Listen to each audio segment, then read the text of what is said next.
questions as possible. UFC 254 will take place Saturday, October 24th on Abu Dhabi's Yas Island and will stream live on pay-per-view exclusively through ESPN Plus in the US at a special broadcast time of 2 p.m. Eastern, 11 a.m. Pacific, 10 p.m. local. The prelims will be simulcast on ESPN2 and ESPN Plus beginning at 12 p.m. Eastern, 9 a.m. Pacific, with the early prelims kicking off at 10:15 a.m. Eastern, 7:15 a.m. Pacific. As a reminder, today's virtual media day is being recorded. Please remember to click the attendee icon at the bottom of your screen to reveal the hand icon in the bottom right corner. Click the hand icon if you wish to ask questions, and you will be added to our queue, where we will unmute and announce you when it is your turn. Click the hand icon again when you are finished or to be removed from the queue. Please make sure that your microphone and audio is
Hello?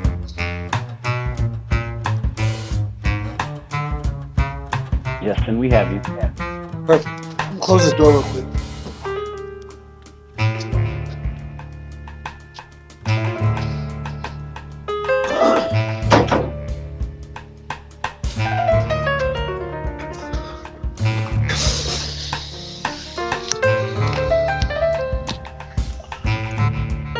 We now welcome interim UFC lightweight champion Justin Gaethje. Justin, thank you for the time today, sir. Absolutely. We will take the first questions from Mark Raimondi with ESPN.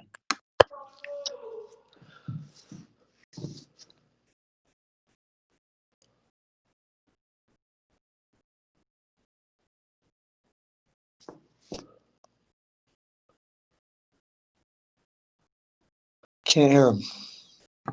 Sorry, 1 second, Justin. We'll get him unmuted.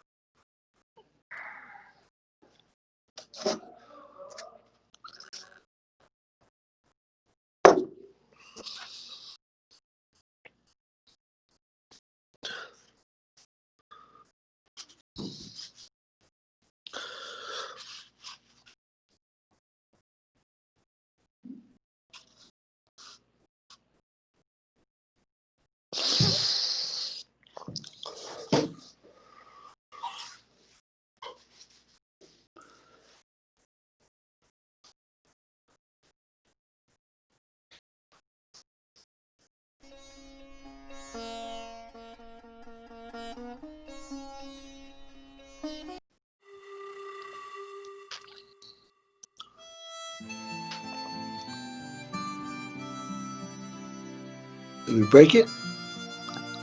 Just a little broken. 1 second, Justin. We appreciate your patience. Cool.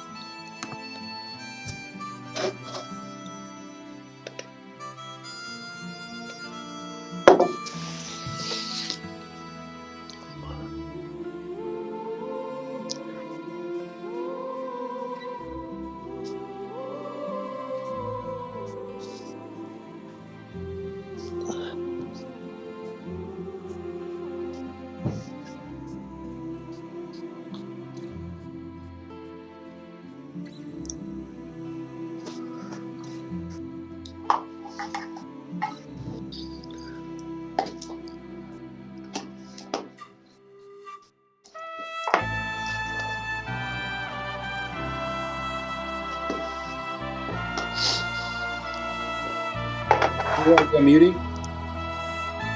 Hello?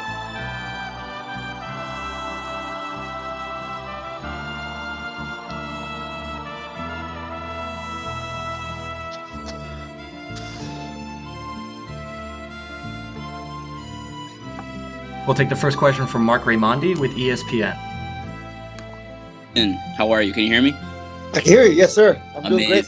Amazing. Good to see you, man. Thank you for taking the time. Absolutely. You haven't been to a decision in 6 years, since 2014. Why is that so important to you to not leave it in the hands of the judges? I mean, we've seen people be very, very disappointed, after instances like that. So, I mean, I really want to, put the power in my hands, per se. I really want to, have a say in, how things are going to go. And a fan of MMA. I've been a fan for a long time. I've watched a lot of fights, a lot of close decisions, a lot of decisions I didn't agree with. But it's really impossible to figure out, the rhyme or reason some of these decisions go certain ways. So, I can't figure that out. All I have figured out is if I knock them out, I win. And if they finish me, then I didn't win. So that's pretty much what it is. Simplify the process for me. I really want to, the excitement, the legacy. I think when it comes down to, I'm 22-2 with 19 or 20 knockouts. I'm very proud of that. So yeah, it's just important to me, not for a lot of good reasons, I guess. The referee comes to fighters before every fight and has like a rules meeting, and it kind of explains, right, like a little bit of a rundown of what the in-cage rules are. Has anyone from a commission ever come to you and explained what the judging criteria is and said, hey, this is how we're going to score this fight? No, absolutely not. I mean, there's there's a definition of what's supposed to be scored, but you can't take the human out of it. Everybody, it's in the eye of the beholder per se. And so, if you have two judges that are coming from grappling backgrounds and one from a striking background, then I'm sure that the grappling is going to be more heavily favored in the scoring. So I guess you could maybe see who your judges are going to be, see what kind of background they have, and then play to that. That'd be the only way to kind of, because it's never going to be the same. It's always going to be something different every fight, every time they change the judges. Do you wish there was more of that transparency and more explanation given by the commissions? There's really no it's not this or that in this sport. For me, the surest way past that is to knock them out or get knocked out. Fair enough. Last thing for me, there's been a lot of buzz on social media the last few days about Conor and Khabib keeps coming up. Conor and Khabib. Maybe Ultimate Fighter. But Khabib has a fight coming up, and it's against you in a few weeks. I mean, do you think that buzz is a little bit like maybe pump the brakes on that a little bit? It doesn't matter.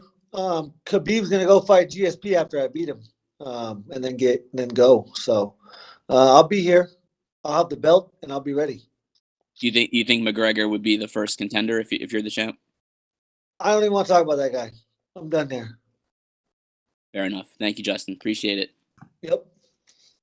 We will take our next set of questions from Mojang Wu with Hupu Media. Hi, Justin. How are you? Great, thank you. How are you doing? Hey, great. This is a Tiger brother from China. So many Chinese fans, including me, believe you are the most violent lightweight fighter in the UFC. They love to see you stand in front of opponents and exchange heavy punches. But we didn't get enough chances to see you fight on the ground for most time. Would you bring out something different when you fight against Khabib this time? I've wrestled my whole life, and I wrestle a lot in there.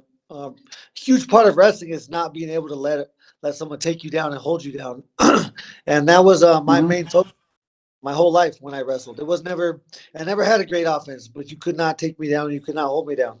So, I'm going to use that. It's very important to stay off the ground. I'm not trying to go in there and wrestle with Khabib. I don't think I could beat him in a wrestling now because I haven't focused on wrestling like that to win a wrestling match. I'm not there. But I've constantly worked on my defense. That's never gone away.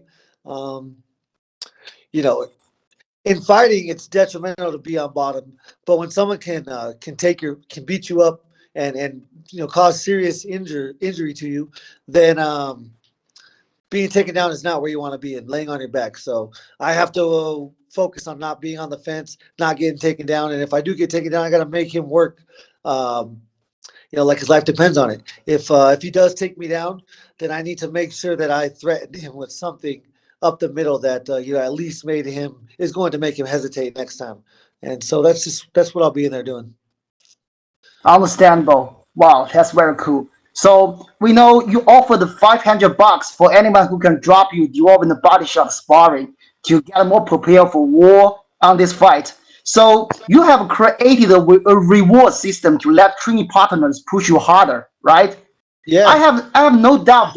I have no doubt about your great determination and hard work you put for this fight. But how would you keep the balance between training properly and push yourself hard prior to the biggest fight of your career?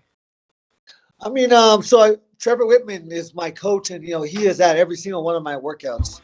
I really trust him, to pull me back if I ever need to be pulled back, things like that. But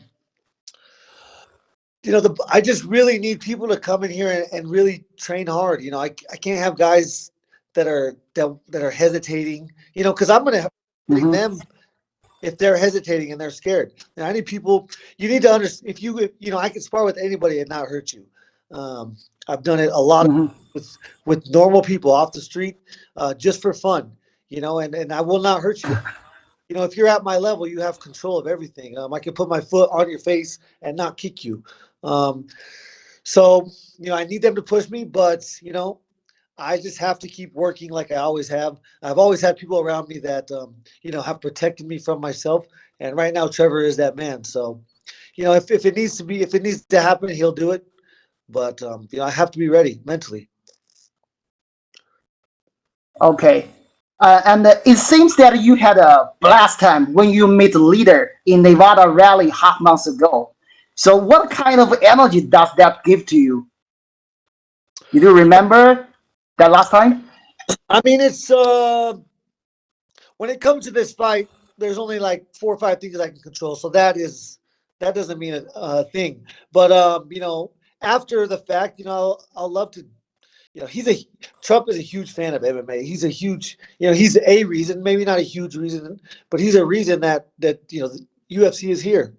Um, he opened his doors for us when we had no doors to walk through. So yeah, it was and being the president of the United States, it doesn't matter. It could have been Obama, it could have been Trump, it could be if I meet the president of the United States, I'm from a very small town, a very small place, from hardworking people. We respect the president of the United States as our leader, and so it was really cool opportunity for me, for my family, for my town to get to have that experience. Yeah, I found a very interesting scene. Kobe Covington putting his hand over your shoulder when you guys were taking photos. So what kind of a relationship you guys have built up after that meeting? Yeah, it was crazy, man. I actually the day after that I was singing his praises because of how professional he was and how I guess how he held himself. But then he went on to do a bunch of interviews, and I really I probably despise that man more than anybody on planet Earth, other than like child pedophiles and murderers and things like that. But he is a coward. He is a fake person. He shook my. He stands there and acts like this soft, you know, soft-hearted dude, and then he gets behind a camera and is a total coward and a fake person. I've never met someone as fake as Kobe Covington, and yeah, as a man, I would love to slap him right across the face. Wow, I see that. So can I ask you one last question? So could you predict the result of this fight and through which way? No, I never guess or pick how my fights will end. I'm, this is the biggest fight of my life, and winning is critical. Winning will change the course of my life. And so I'm putting everything and anything I can in order to be properly prepared. Thank you so much, Gaethje, and we love you so much as always. We appreciate your true character, and the best good luck on that fight. Thank you Uh, so much. you have a great day. Thank you. We will take the next set of questions from Dennis Gecko with RT. Hello, Justin. Can you hear me? Sir. Uh, do you need to get aggressive towards someone you're fighting, or you just like to keep it professional? I never want to get aggressive. It was weird. Back when I was like in World Series, I was a crazy dude. Like, during Wayne, walk around staring at my guy and trying to intimidate him. But I don't know if I needed a sense of confidence that I couldn't, get by myself. But it was always fake. I have despised some people. When I fought for Mino, I didn't like the guy. Vic Johnson, those are awesome wins, in hindsight. But I really have learned that you can never let somebody control your thoughts or emotions. So, for me, it's just another day at the office, and I'm trying to get paid. Is it going to be hard for you to get aggressive against Khabib, keeping in mind what has happened to his family lately? No, no. I'm gonna try to kill him like he's gonna try to kill me, and I shouldn't be using that phrase. I'm gonna try and beat him, into submission. I want him to quit. I want him to know that I am the superior athlete, the superior man. That's the goal of this game. No, that's it's not a factor. It's not a factor for him or for me once that cage closes. Have you changed anything in your preparation as far as different sparring partners, keeping in mind Khabib's style and his wrestling, his grappling level? Yeah, I mean, I've definitely been focusing on, in order to wrestle, for a certain amount of time, you have to prepare your body. This acid that starts to build up in your forearms and your feet and your calves and your thighs, is something that you can't just gain overnight. So I've definitely been focusing on this, not only my whole life, but certainly the last, like 9 weeks. I've been really, really hammering down on it. Um, I surround myself with people that I pay to get me ready to fight, and I follow lessons, I follow directions. So I'll be ready. And the last one for me, Habib has been for a few weeks already in Emirates. He's getting ready. He's training here, and you come in later. Do you think it's going to be a factor for you that he has been here for a certain amount of time? He's well, acclimatized, yeah. So, I think if I allow it to become a factor, then it can be. But it's fight or flight. When my life's on the line, when I'm in danger, I'm gonna fight. It doesn't matter if it's 2 a.m., 6 a.m., 9 a.m., 11 p.m. It doesn't matter. I was born for this, so we can fight whenever. all right, thank you so much. Thank you. We will take the next set of questions from Carl Neidhart with Zone Germany. Hi, Justin. Can you hear me? Yes. Hi there. One question. It's a little bit specific, but we all heard the story about you helping Khabib with his weight cut long time ago. Normally, Khabib has this aura of invincibility for his opponents. Now you have witnessed him in a spot of let's not say weakness, but in a frail, intimate state of the body. Is that a psychological advantage, maybe, because you don't have that respect from that aura that he normally brings for his opponents? No, it does not play a factor. I have to go through the same thing he does, and when the bitch comes out of me, I see it first and foremost before anybody else. It's happened before. It happens sometimes. You fight not to let it happen, but we are normal people. He is a normal person. He has emotions just like I do, and so I'll never believe anybody is, greater than a man can be. So, I know that it doesn't change anything. It doesn't change anything. I don't even really remember it. I remember helping him out of the bathtub. It meant nothing at the time. He wasn't in a bad spot. He just needed help out of the bathtub, and I happened to be there because we had the same manager, and I was in the same, I was in his presence at the time. So it really was nothing more than that.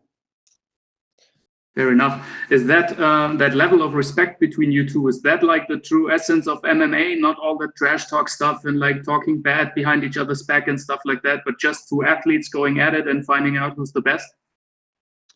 I mean, I think it's definitely, where we started. The reason why we started was just to see, which martial art was superior. Now we get to see which part of the world is superior, in a sense. And so, I'm proud to represent the United States in this competition. That's all it is. It's a competition. It's a game, and when it's over, we will have our family. We will have love from our family. And so that's what gets me, through all this so easy. But yeah, I don't know. I don't even know where it's going. From a tactical standpoint, I mean, normally in MMA, balance and finding the right distance are always important, but are they a little bit even more important in this combination since your style meets his style? Yeah, I mean, this is a world championship fight. He's number one, number two, pound for pound in the world. So what was the specific question? If balance and finding the right distance towards your opponent during the fight, if these factors are even more important considering the style you both bring to the table. Yeah, I think it's the most important factor in any fight. Who controls distance is established very early on in the fight. You can't see it, I can't see it, but someone establishes that. So and usually that person is more effective. So it's going to be very important for me to establish distance control, and I have to keep moving off angles. I can't sit on the tracks. You call them the train tracks. I can't be on the same tracks as he's on. I have to constantly be off the tracks. And I possess some serious power. So I got to touch him when he's least expecting it in a spot that he will go to sleep. Thank you. And last question, your father has German roots. Is there a little connection towards Germany? Any relationship to the country? Honestly, not a lot. I've never been. I was raised Hispanic. I'm white on the outside and brown on the inside. I've said it since day one. If you watch me fight, you know that's the truth. Thank you very much for your time. We will take the next set of questions from Gabriel Gonzalez with Cageside Press. Justin, I want to ask you, obviously, recently they announced Michael Chandler as the alternate. You obviously don't want him to be necessary, but I just want to touch on your thoughts if you were to potentially face him. I don't know, man. That has not even almost crossed my mind. Is he somebody down the road, or is it only Khabib and you're not entertaining any other opponents? Once I have the belt, it's gonna be funny when I get this belt. They're gonna be like, who you want to fight next? And the reason I'm getting this belt is so I don't have to call people out. I want the target on my back. So we'll see how the cards fall. Understood. I saw you post on Instagram today. Look, I know as a public figure, and obviously since you're winning more big fights, you must get more and more DMs, some positive, some not. I just want to ask, how do you deal with that? You seem like a guy who probably keeps to yourself a bit. What's it like when you have all these people kind of trying to invade your personal life like that? It comes with the territory, and it's really something that you have to expect. The only reason I shared that is because he said he has my address, and he said he was going to come, cause harm to me. So I wanted to just, kind of, I don't know, let it be known, I guess, that there's shitty people out there, even though we all know that.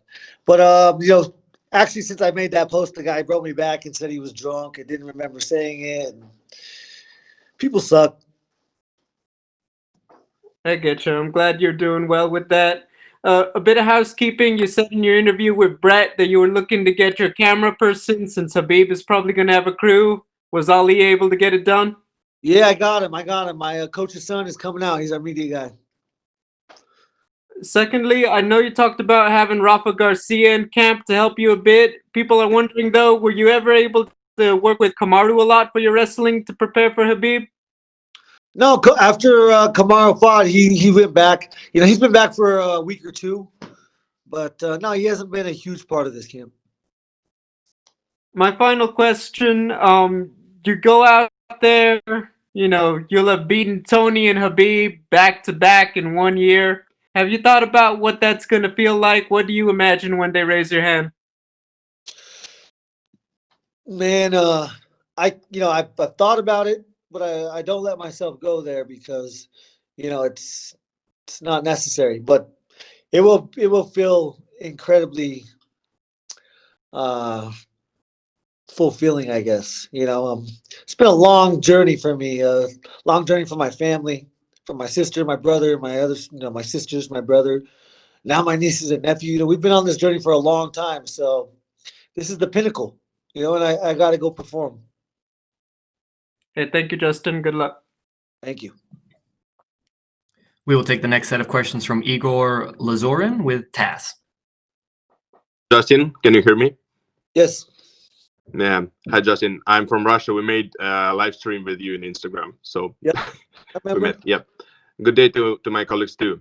My question is, many fights in Fight Island are cancelled due to coronavirus. Are you worried that your fight against Khabib could be cancelled or postponed too in the same reason? I mean, it's a concern, but I have zero control over any of that. So, I won't lose sleep. It would suck if that was to happen. That would be terrible. For one, someone would be, sick, so just wish that they would, get better if someone's sick. But the safety protocols are there for a reason. We're there to protect the athletes, protect the employees mostly. The UFC employees aren't there to get sick. They're there to get a paycheck. So, we need to protect them. And second question, many people told Justin underdog. What can you say to these people? I'm I'm an underdog this fight. If you bet the last one, you made some good money. I'll never advise people to go bet their money, but I've only lost when I was the favorite. I'll say that. I was the favorite against Eddie. I was the favorite against Poirier, and I was an underdog against Vic. Brilliant. Thank you, Justin. Thank you. We will take the next set of questions from Nolan King with MMA Junkie. The time, man. I think by a lot of people's assessments, this fight is the biggest one of your career. I think that's a given. But for a guy like you, who's been on the, in some of the most grueling fights in MMA history, dishing it out, receiving it, for a fight like this, does it feel any different? I mean, do you have nerves when you go into something like this? Is there an extra added level of anxiety, or is it just another fight? I mean, it's the biggest fight of my life. Absolutely, there's no doubt about it. But no, I'm not gonna let outside influences influence the way I need to think or act or prepare. So it's really just staying, true to my beliefs, which is, be better than yesterday, make better choices than yesterday. And, I've been doing that for 8 weeks now. I got, 3.5 more. So I'll be ready. I'll be ready as I possibly can be. Yeah, and 28 guys have tried to defeat Khabib, and that's never happened. So for you, I mean, what do you think the X factor is here for you? What do you think you can do differently, maybe, that these other 28 guys have failed at? I don't know. Every fighter is different. He's fought a lot of different guys. My confidence is probably my biggest factor right now. Paired with the power that I possess, paired with the coach that I have.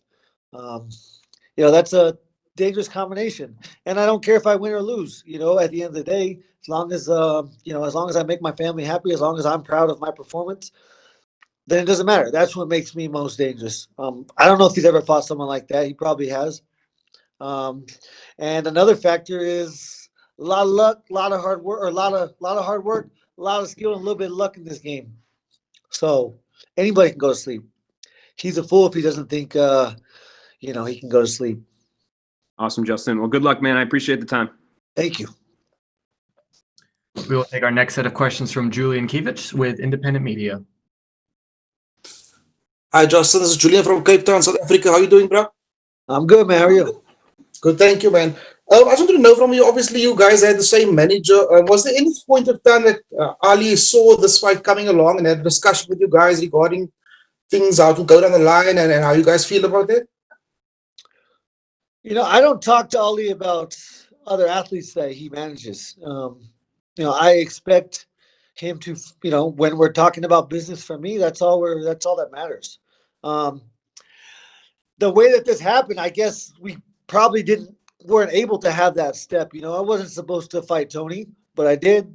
And as soon as I beat him, this fight was, you can't take this away from me.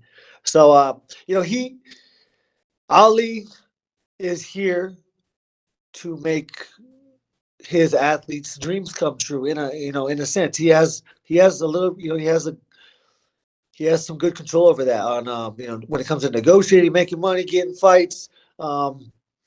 So, even people that know me and Khabib, and they're like, man, I don't want to see this fight. I'm like, why, if we're both your friend, why wouldn't you be happy that these guys are fighting to be the best in the world, in what we chose to do? This is our choice. This is what we chose to make, our job.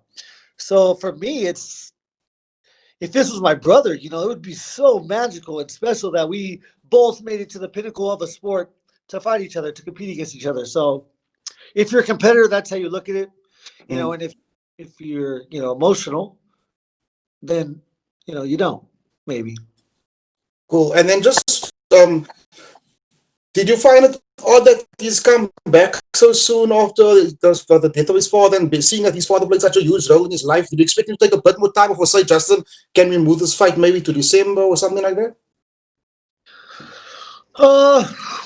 I don't know. I can't put myself in the shoes. If it was, no, I don't even want to. couldn't even put myself in his shoes because I don't want to ever think about that. But if I was in his shoes, I would fight. If I was in his shoes, my dad would want me to fight.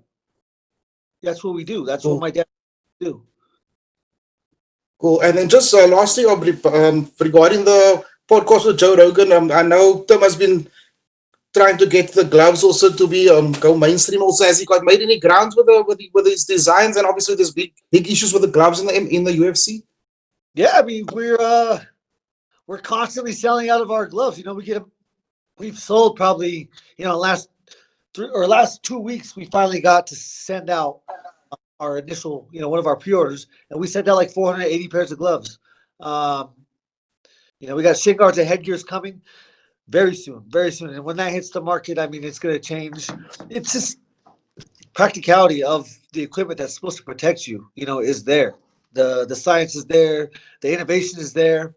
Equipment hasn't changed. They put a pad and they want it to weigh a certain amount. You go look at 16-ounce gloves on the market, and you're rarely going to find a 16-ounce glove that weighs 16 ounces. They're going to weigh 15, 14, 13. So it's important. It's important that you're wearing 16 ounces to protect your opponents, or not opponents. You don't protect your opponents. You're training and trying to stay healthy. And it's huge. But starting a small business, I'm sure anywhere in the world is not easy.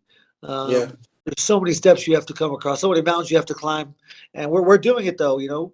Trevor is an innovator, and he will change. He won't change, but he will play a huge role in changing the way we approach training. Yeah. On that point, all the best with the gloves and the equipment, and also I can't wait to see you make that speech to let your mom know that she has to retire by now. All the best, brother. Thank you, man. You have a great day. Same to you. Shot.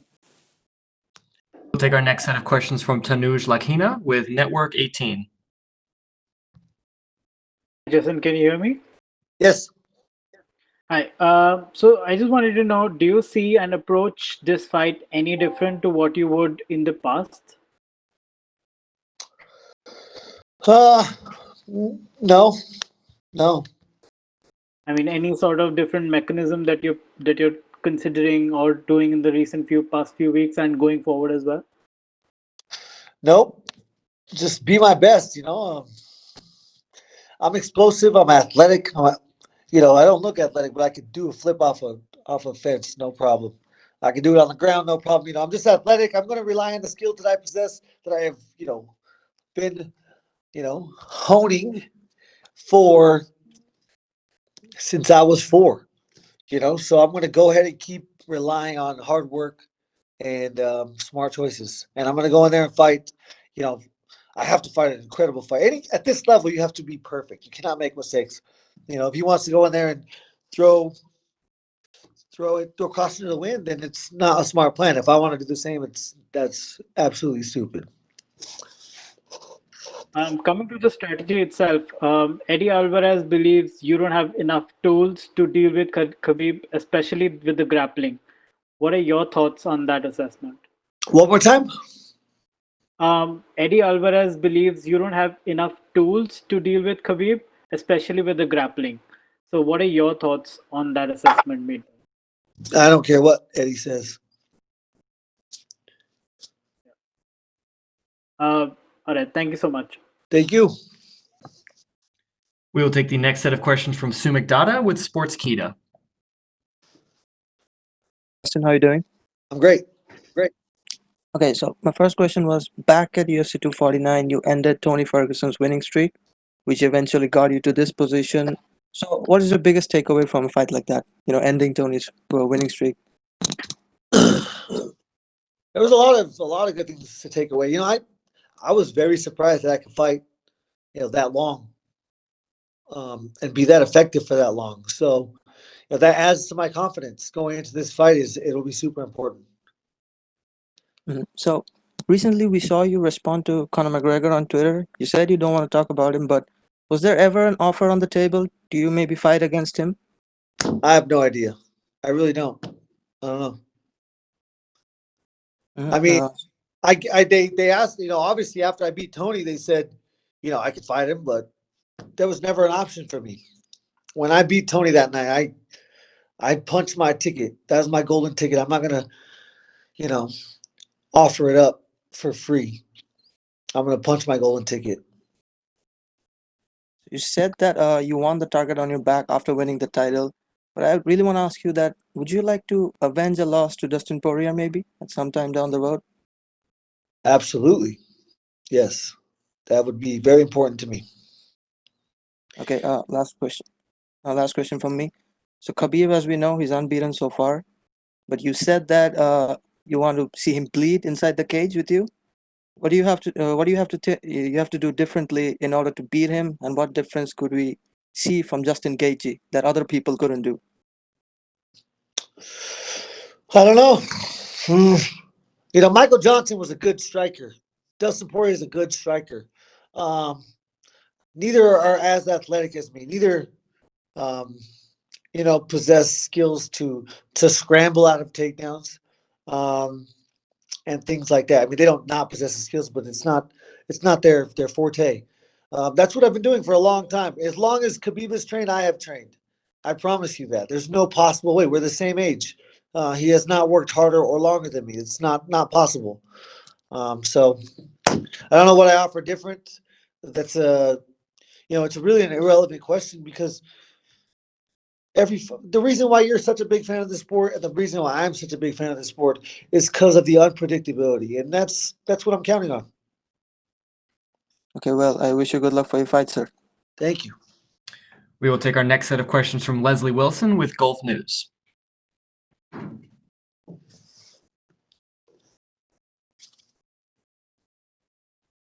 Hello? Hello? Hello, Justin. Hi. Can you hear me, Justin? Yes, sir. Hi, Justin.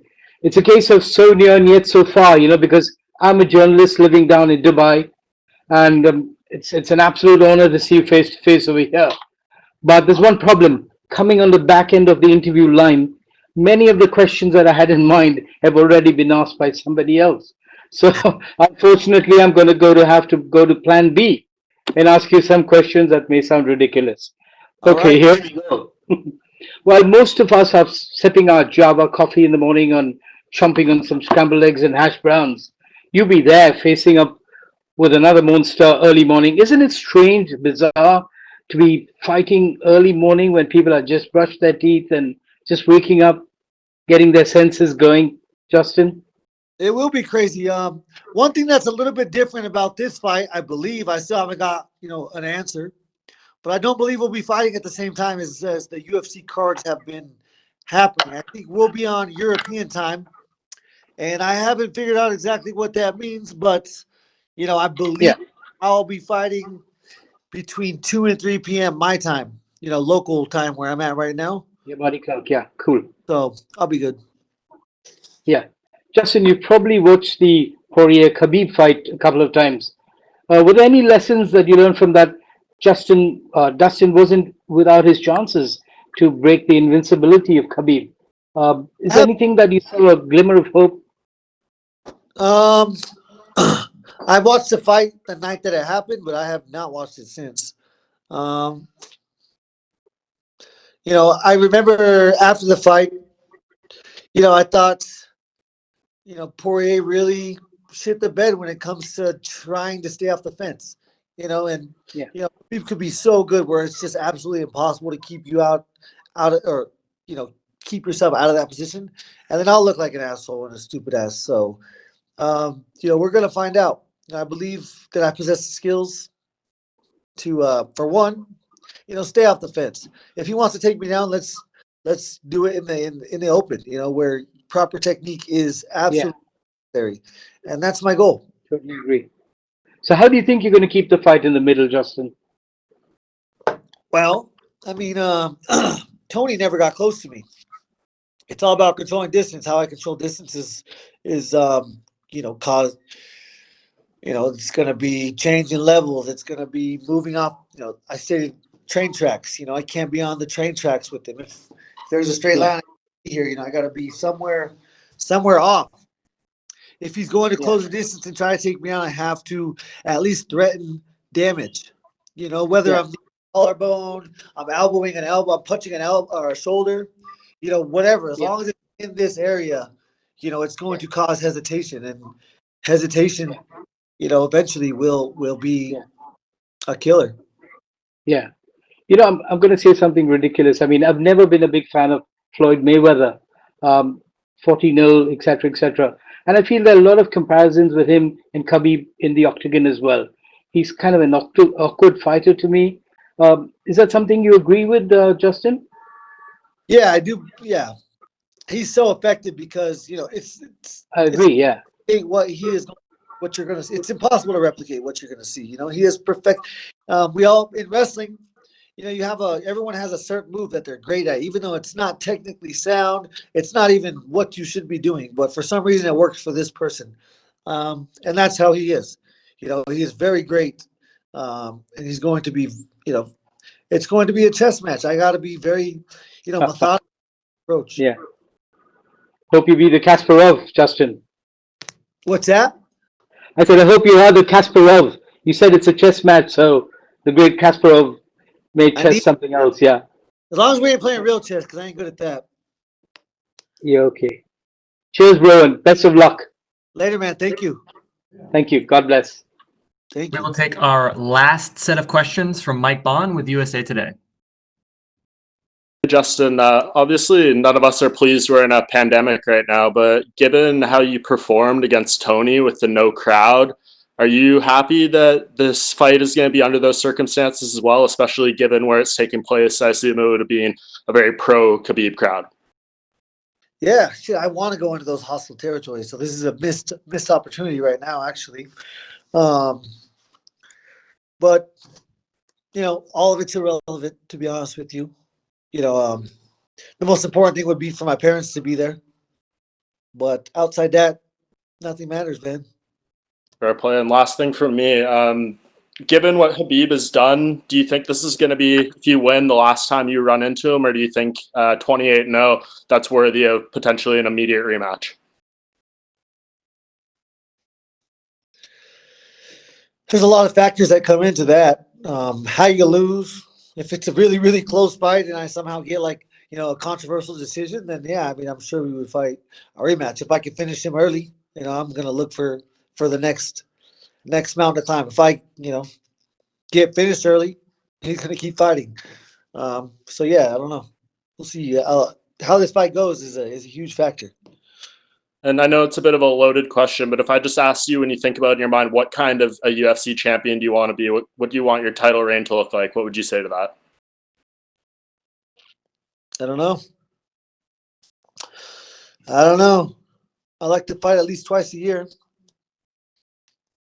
That'd be cool. Sweet. Thanks, Justin. Best of luck. Thank you so much for the time, Justin. That is all we have for you, sir. You are good to go. All right. Awesome. Thank you, guys.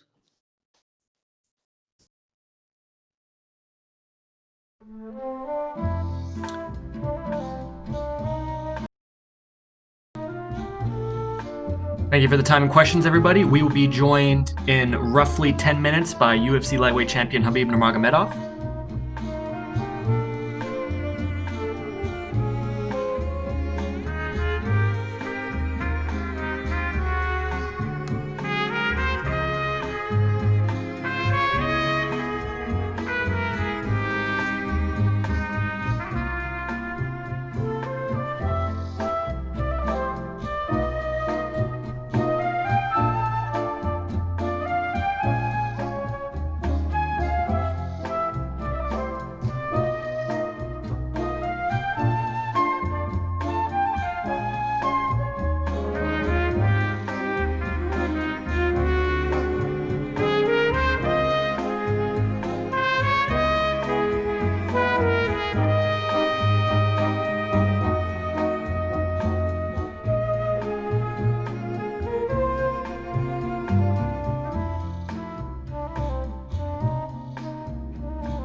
now joined by UFC lightweight Khabib Nurmagomedov. For those of you who were not here earlier, UFC 254 takes place Saturday, October 24th on Abu Dhabi's Yas Island, and will stream live on pay-per-view exclusively through ESPN Plus in the US at a special broadcast time of 2 p.m. Eastern, 11 a.m. Pacific, 10 p.m. local time. With that, we welcome UFC lightweight champion Khabib Nurmagomedov. Khabib, thank you for the time today, sir. Hey, thank you, guys. What's up, guys? How are you? How is everything? We're doing well, thank you, sir. We will take the first set of questions from Dennis Gaethje with RT. Okay, it's beginning interview? Yes, sir. Yeah. Okay, let's go. Hello, Khabib. How are you? Hello. How are you? How is everything? It's good, thanks. You have a big team with you in Emirates. A lot of your teammates are fighting on Fight Island, some of them making their debuts. Does it make it harder for you to focus on your own fight, keeping in mind that they all see you as a leader? Of course, it's nothing easy in his life, you know. And Tagir have debut, Umar have debut, you know. And with Umar, I'm gonna fight same night. With Islam, I'm gonna fight same night. Of course, this is not easy, but what we can do. But preparing, training together, cut weight together, everything, this is very easy. But fight day, it's gonna be a little bit nervous things. But what we can do, you know, this sport is not easy. And if you wanna be champion, you have to take risk. You have to take everything what you can, and then you can become success and become champ. The last time you fought in Emirates, your father was with you in your camp. How difficult is it for you to prepare to the fight without him and knowing that he's not going to be in your corner? I don't understand when people ask me how difficult for you train without father. Of course, this is difficult. I don't understand why you guys keep asking me this. This is very difficult, you know. What do you think? You have your father? Yeah, of course. Do you have father? Yes, I do. Yes, if something happened with him, what do you think? It's gonna be difficult for you or easy? Yeah, obviously it's very difficult. Yes, I'm human too, you know. Of course, it is very difficult. Justin compared the fight between you two with a chess match. Do you think you're a better chess player when it comes to fight strategy? I don't think it's gonna be chess match, you know. I think my fighting IQ is much better than Justin Gaethje, you know. He's just tough guy. He like fighting. He like blood, you know. He's like real warrior. But when we talk about fighting IQ, I think is my fighting IQ is much better than he have, you know. And I think what have Justin, he have very good coach. This is my opinion. He have great coach. Like even if you can watch his last fight when he fight with Tony Ferguson, how he cornered him. I think his name is Matt Wyman. Or yeah, Matt Wyman, I think. And he gave him very good advice. I think he have very good and very great coach. And of course, Justin can fight. You know, he can go deep, and he have heart. But if you talk about like fighting IQ, I think I have much better than him. The last question for me. Fighters usually don't like to give predictions before they fight, but sometimes you say exactly what you're going to do. And I mean corner fight, because you said exactly what you're going to do and you did exactly that, how it played out. Can you give us prediction for this fight? Yeah, like nothing changed. I'm gonna try wrestling with him. You know, if you're gonna defense, if you're gonna defend my takedown one time, I'm gonna try second, third. I'm gonna try 100 times. And you know, of course, I'm gonna box with him. I'm gonna kick with him. You know, and it's gonna be kickboxing and wrestling like mix. And my goal is make him tired. You know, I'm gonna make him tired. This is my goal. And maybe around number 3 or around number 4, my plan is finishing. Well, thank you so much. Thank you. We'll take the next set of questions from Yaroslav Stepanov with Sport 24. Хабиб, приветствую. Как слышно? Да, приветствую вас. Все хорошо, хорошо слышно. Вот насколько можно судить из Инстаграма, вы с командой тренируетесь в зале над Аль-Шеба, который располагается в Дубае. На прошлой неделе вы ездили в Абу-Даби, чтобы секундировать Зубайру Тухугова, и после такого переезда вроде бы полагается 48 часов провести в изоляции. Как вот в эти 48 часов выглядел твой тренировочный процесс, и насколько такого времяпровождения желательно избегать, когда до боя остается месяц? Мгм. Не, ну смотрите, у меня в номере были маты, у меня в номере была беговая дорожка, у меня большой номер был велик, была груша, потом скакалка. Я нормально тренировался.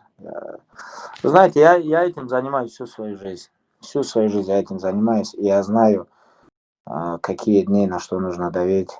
Эти дни, которые я был в Абу-Даби 2 дня, я больше на качку давил, больше индивидуально работал. Прилетел сюда и обратно в Дубай. И в Дубае то же самое. Тренировки только уже на другое начал давить, больше спарринг, больше схватки. Насчет, ну смотрите, мы здесь тренируемся, нас принял наследный принц Дубая, мы тренируемся в его резиденции, и каждые 48 часов нас тестируют. Сколько мы уже здесь? Уже, получается, 20 дней, 20 дней, я где-то уже 12 раз тест дал. Не только я, вся команда. Мы каждый день, каждые там 1,5-2 сутки сдаем тест, нас постоянно тестируют. И мы проверяемся, если что-то не так, если у кого-то там какие-то хоть маленькие там какие-то изменения, резко человека изолирует на сутки, на 2. И в этом плане у нас все здесь очень строго. Вот в то же время ни для кого не секрет, что в Эмиратах к тебе проявляют очень много внимания и стараются окружить всегда максимально комфортными условиями для тренировок, проживания и прочего. Вот если сравнить этот тренировочный отрезок с лагерями там в США или в России, насколько тебе комфортнее в Эмиратах и в каком аспекте, возможно, бытовом ты это чувствуешь лучше всего? Вот о чем ты можешь вообще не заботиться, как вы в Сан-Хосе, например, сами себе кушать готовитесь, убираетесь и прочее? Ну, здесь вообще сильно за нами уход, честно сказать. Главное, чтобы ребята не привыкли. Здесь же у нас есть и начинающие ребята, которые только начинают. Знаете, вот кому там 19, 20, кому 22, просто 22 года у меня вообще никаких условий не было. А эти ребята 22 уже, у них считают, что такие королевские условия. Это же может в голове засесть, она же может внутри вас все поменять. А нужен голод. И в прямом смысле, и в переносном смысле. Голод это то, чем движет. Так что я чуть беспокоюсь насчет молодых ребят. Насчет себя, что я могу? Конечно, я чувствую, что здесь за нами очень серьезный уход. И готовят, и стирают, как говорится. И в этом плане очень серьезно здесь. И последний вопрос от меня. Вот в одном из интервью Джастин выдвигал такую теорию. У Хабиба в его боях никогда не было сечек и серьезных повреждений. И когда в нашем бою он увидит свою кровь, я очень хочу посмотреть на его реакцию.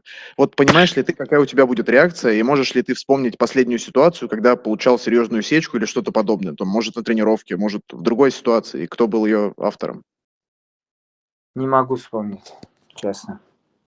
Не то чтобы там скрываю, просто не могу вспомнить. Если пойдет кровь, не знаю, конечно, это неприятно. Я не думаю, что это кому-то может быть приятно, если у кого-то идет кровь. Знаете, я тренируюсь очень тяжело, очень правильно. Я делаю все, что нужно, чтобы мой бойцовский стиль приносил наибольший вред моему сопернику. Точнее, чтобы я, нанося вред и ущерб сопернику, мог сохранить себя. Так что не знаю даже, как на этот вопрос ответить. Пойдет кровь, пойдет, что теперь делать? Я же не первый человек, у кого кровь там идет, или кровь пойдет. Не знаю даже, как на это реагировать. Я вообще стараюсь вообще не реагировать и не пускать себе в голову там то, что говорят мои соперники. Говорят, что теперь делать. Самое главное, что когда клетка закроется, чтобы мы были готовы. Но я бы не хотел, чтобы у меня кровь шла. Не знаю. Если он хочет, мы ему пустим кровь. Но я не хочу, чтобы у меня кровь шла. Все, понял. Спасибо. Всего хорошего. Спасибо. We will take the next set of questions from Mark Raimondi with ESPN. Hey, Habib, thank you for taking the time out, man. Hi, how are you? I'm very good. This may not completely apply to you because I think you've won every single round in the UFC. But what are your thoughts on judging and scoring in MMA? What I think? Yeah, do you think it's good? Do you think there are issues? I think sometimes it's good, sometimes no. You know, I think we have to put on George like guys who fighting, who have experience inside the cage. You know, it's my opinion. You know, but I don't know. Maybe if it's gonna be like 3 judges and all wrestlers, maybe they're gonna score more wrestling skills. Or if we put only striking guys, maybe they're gonna score only striking skills, you know. But I don't know, you know, like honestly, I don't know what we can do. But only one thing I know, we can't give chance referee who never compete in MMA. This is my opinion, you know. This is very dangerous because guys working so hard all this life and he can win, but some judges think different, who never compete in this sport, and he can kill his career, you know. And this is my opinion. Every fight, the referee comes in the back and explains, these are the rules, this is what's illegal, that type of thing. Has anyone ever explained to you, hey, this is what the judges are looking for, this is what the judges are, they're scoring the fight? Has anyone ever actually come to you, like a commission person, about that? Yeah, always before every fight they come. Oh, I'm gonna be your referee, and they explain like some rules. And always I have one question for this, guys: when and how you can stop fight? And I ask about cut, and when you can stop, and I ask about if you eat some punch and how many punch he can give you to stop this fight, you know. And I always tell referee, please don't stop early, because I'm professional, you know.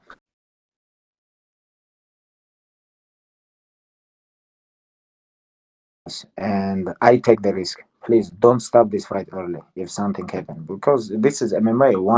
One crazy punch or one crazy kick can change everything.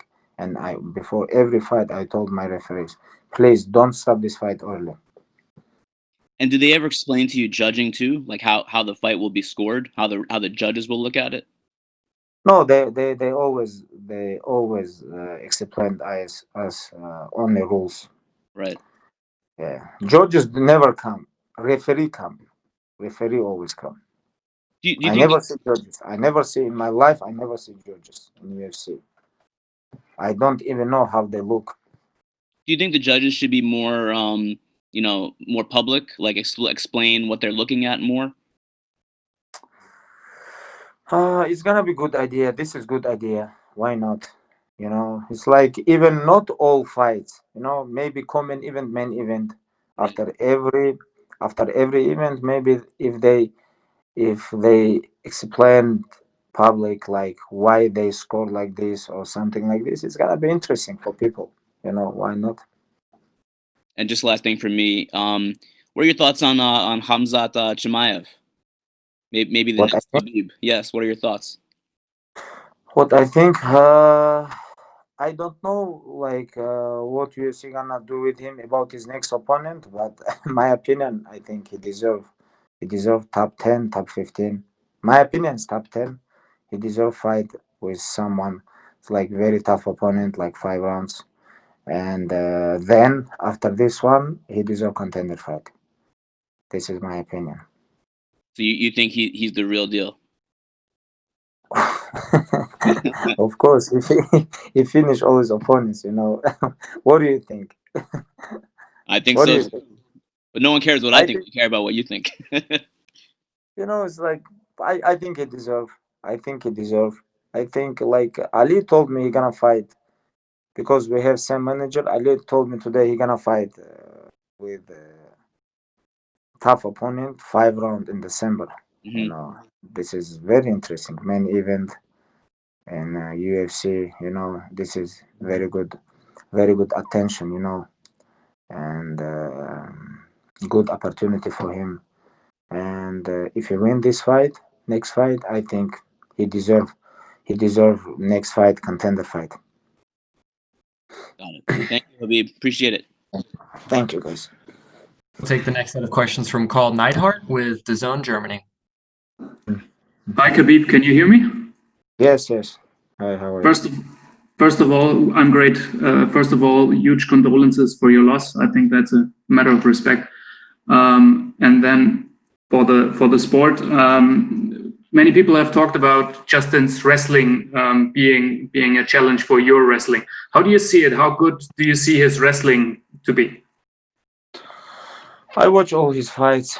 I think he have good wrestling defense, very good wrestling defense. You know, he know how to wrestle.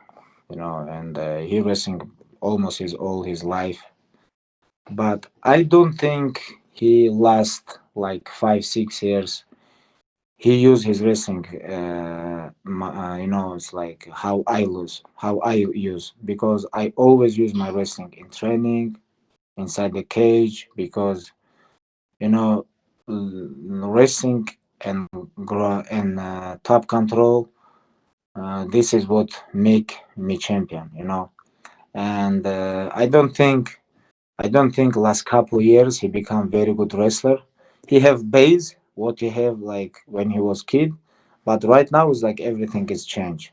And of course he know how to defend if someone try to take him down, but we don't. And we all know about his condition too. You know, if I'm gonna attack him first 2 round, in third round, I think he's gonna finish because he don't have good condition. Have you been impressed with his performance against Tony Ferguson? Since we all know you got huge respect for Tony, for his skills. Were you impressed by what Justin did to Tony? Yes, I was. You know, of course, impressed. You know, it was great performance from Justin Gaethje. You know, he beat very tough opponent. You know, he show he can fight 5 round. But anyways, he fight only stand up. You know, and they fight like 25 minutes. They don't wrestle. They don't attack each other like in single leg, double leg. You know, it was like only striking match, kickboxing match. You know, but with me, it's gonna be completely different. You have to worry about takedown. You have to worry about boxing. You have to worry about kicking.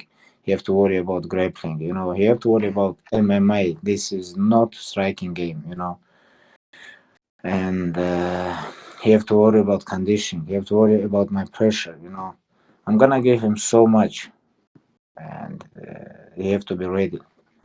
Talking about pressure, I mean, of course, distance and balance is always important in MMA. But considering his striking, your wrestling, your grappling, will keeping the distance or controlling the distance be even more important in this fight?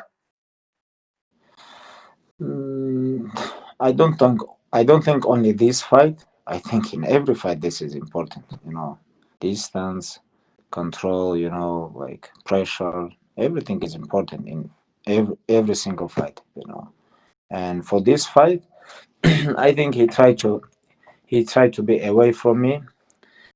He tried to be away from cage, and in my opinion, he gonna use footwork and and I think he tried to kill my legs too with his kick because he have very good kicks, and I'm ready for everything. You know.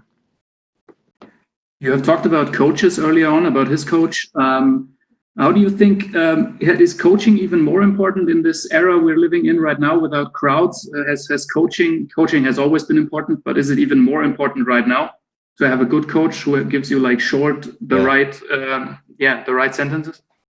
Of course, coach is always important. You know, because sometimes you think you do something enough, and or sometimes you think you don't need to do this, you don't need to do that, you know. You always need coach, and discipline, everything,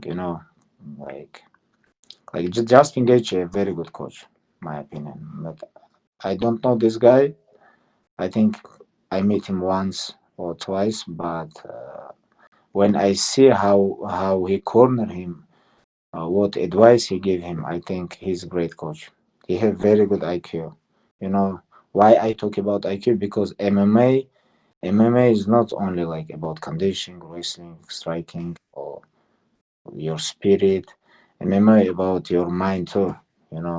And this guy, he have very good mind. This coach.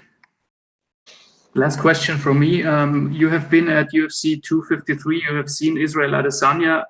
Your honest opinion, is Israel Adesanya able to be this next big superstar of the UFC? What do you think? I think he already superstar right now. He's very good. Like he undefeated, 20-0. He beat a lot of tough guys. He beat Gastelum, Whitaker, Costa. It's like he defend his title twice or three time or two time. Two times, I guess. Yeah, two times. Like he already big star. Thank you very much, Khabib. Thank you. We will take the next set of questions from Vadim Tikhomarov with Match TV. Хабиб, здравствуйте, меня слышно? Да, слушай. Рад вас видеть. Хабиб, первый вопрос от меня. Вот мы, как журналисты, тоже очень любили общаться с вашим отцом, и я вам действительно соболезную, его нам всем не хватает. Скажите, пожалуйста, успел ли он что-либо вам сказать о Джастине Гейджи, еще когда был здоров, потому что понятно было, что когда-либо ваши с ним пути могли бы пересечься, и потенциально он мог быть вашим соперником. То есть была ли какая-то оценка от Абдулманапа? Да, мы общались. Но мы много не обсуждали, мы обсуждали топ-10. Я даже помню, отец тогда еще далеко было нам, о нашем бое.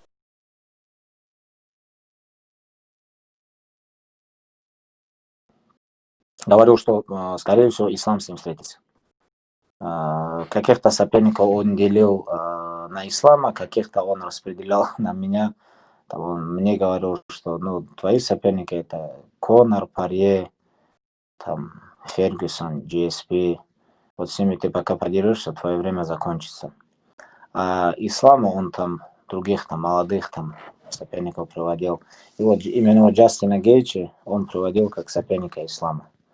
И видите, как быстро все поменялось, вышел на замену, выиграл Тони Фергюсон и сейчас стал моим соперником.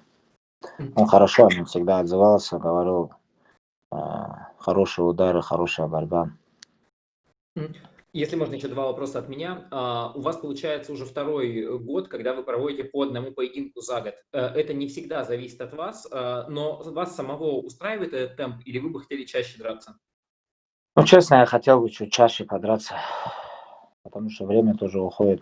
Мне уже в сентябре, дней 10 назад уже 32 года исполнилось. Конечно, хотелось бы чаще драться.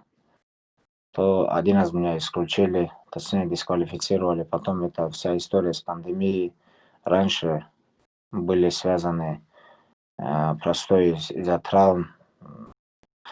Я, конечно, хотел бы чаще драться, но что мы можем сделать?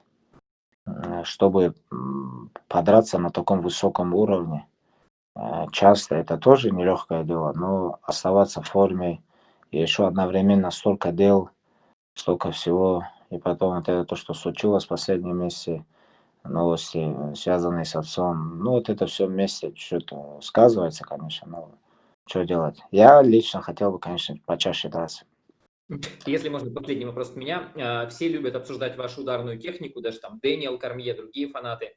Вот прямой вопрос, а как часто вы кого-то отправляете в нокдауны на спаррингах, при условии, что у вас очень много друзей, и близких вам людей с вами спаррингуют? Бывает ли, что вы кого-то посылаете в нокдаун? Спасибо. Не хотел бы это обсуждать, но с 15 лет я одеваю перчатки. Конечно, бить умею. И ногами, и руками, и коленями. И защищаться умею. И вы никогда не видели на мне крови. Хотя я конкурирую на... Если просто сказать, на высоком уровне, это, наверное, будет неправильно. Вы сами понимаете, на каком уровне я сейчас конкурирую, с какими бойцами мне приходится сталкиваться. Так что я думаю, я вообще не беспокоюсь об оценке, о моей ударке, потому что после окончания моей карьеры, когда пройдут года, люди будут это изучать, смотреть. И я думаю, что многие даже не смогут это раскрыть, как вообще удалось в 28 боях за 12 лет не пропустить ни одного значимого удара. Так что мы это оставим. Как говорится, история нас оправдает. Спасибо. Спасибо большое. We will take the next set of questions from Damon Martin with MMA Fighting. In the lead up to this fight, we all know what kind of style Justin likes to employ. He likes to engage in a war. He likes to hit his opponents. How important is defense in a fight like this to not allow him to fight his fight? I think, I don't know. We have to go inside the cage or give answer for this question. Justin, for sure, he gonna try to kill myself. He gonna give me a hard kick, hard punch. He's tough guy. He's very tough guy. And when cage close, we're gonna see what's gonna happen. He have plan, I have plan, and we will see. In the past, Khabib, you've made it very clear that there are certain fights and things that motivate you. You talked about the George St. Pierre fight. Obviously, your focus right now is Justin Gaethje. But if everything goes well on October 24th, you defend your title again. What else is out there for you? What motivates you, in terms of the future? Very good question. Honestly, very good question. I don't know. Like for example, I'm gonna finish Justin Gaethje inside the cage October 24. What else? This is very good question. We'll see. I love competition. I love compete with best fighters in the world. That's why I'm here. I'm not in UFC to make money. I have a lot of business projects. Outside the UFC, I can make money, and it's a good question. Very good question. You've talked about retirement before. Is that something that is potentially on the table? What you ask? What you say? I don't understand. You've talked about retirement. By a certain age or certain fights. Is retirement something that's possible after this fight? I don't think. We have couple options. We're gonna think about this after this fight. And Dana told me after this fight, he have something special for me. And but I told him, please keep this. After fight, we're gonna talk. He said we have like very big things after this fight for me. We'll see. And last question, you've made it very clear in the past, Khabib, you have no interest in revisiting Conor McGregor. Does it make you angry that still comes up so often in terms of now they talked about the Ultimate Fighter and they want to do the rematch? Like, does it make you angry that name still comes up to you?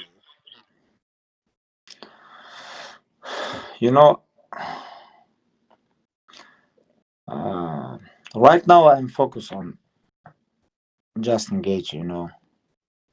October 24. I'm focused on him. I don't wanna underestimate this guy. Justin is a very tough opponent, very tough guy. And he follow his dream. He's very hungry. He just beat very tough opponent. And I don't wanna underestimate. And I'm focused on October 24. Thank you, Khabib. Thank you. We will take our last set of questions from Ilya Andreev with Sport Express. Хабиб, я вас приветствую. Да, приветствую вас. Хабиб, для начала расскажите просто со своей стороны, почему вы все-таки отказались от участия в шоу The Ultimate Fighter? Я не отказывался ни от чего. У меня просто впереди бой, и нету смысла разговаривать, что будет после боя. Я никогда этим не занимаюсь, и нету смысла там что-то говорить о будущем, если ты заглядываешь за спиной своего соперника. Понял. Скажите, всем известно, что у Джастина Гейджа очень опасная алоутити. Как вы сейчас работаете над защитой от лоутиков? И работаете ли вообще, учитывая, как вы бились тогда с Барбозой, и, в принципе, вы просто прессингом вы их нейтрализовали? Сейчас. Как здесь камеру направить? Подождите. Как здесь камера? Подождите секунду. Хотел бы на ваш вопрос ответить. Как здесь камеру этот? Ну, вас видно. Подождите секунду. Кое-что хотел вам показать. Походу я плохо. А меня сейчас видно? Да, видно. А как? Сейчас я попробую. Может быть, может она выключит камеру. Просто хотел бы кое-что вам показать. Как я работаю над зашитием. Ну, видите же, она... Ну, давайте Даже вот так даже очень Да. интересно узнать. Ух ты. Ну, это так, чтобы вы не нервничали. Как я работаю? Ну, работаю как один из лучших бойцов мира. Как подобает работать одному из лучших бойцов мира. И так что моя эта нога должна быть к 24 октябрю уже стальная внутри клетки. И кто занимается ее, так скажем, набитием? Обработкой. Ну да. Ну, вся команда. Очень много людей на меня работает. И так что в этом плане я просто хочу, чтобы вы поняли, что я полностью отдаю себе.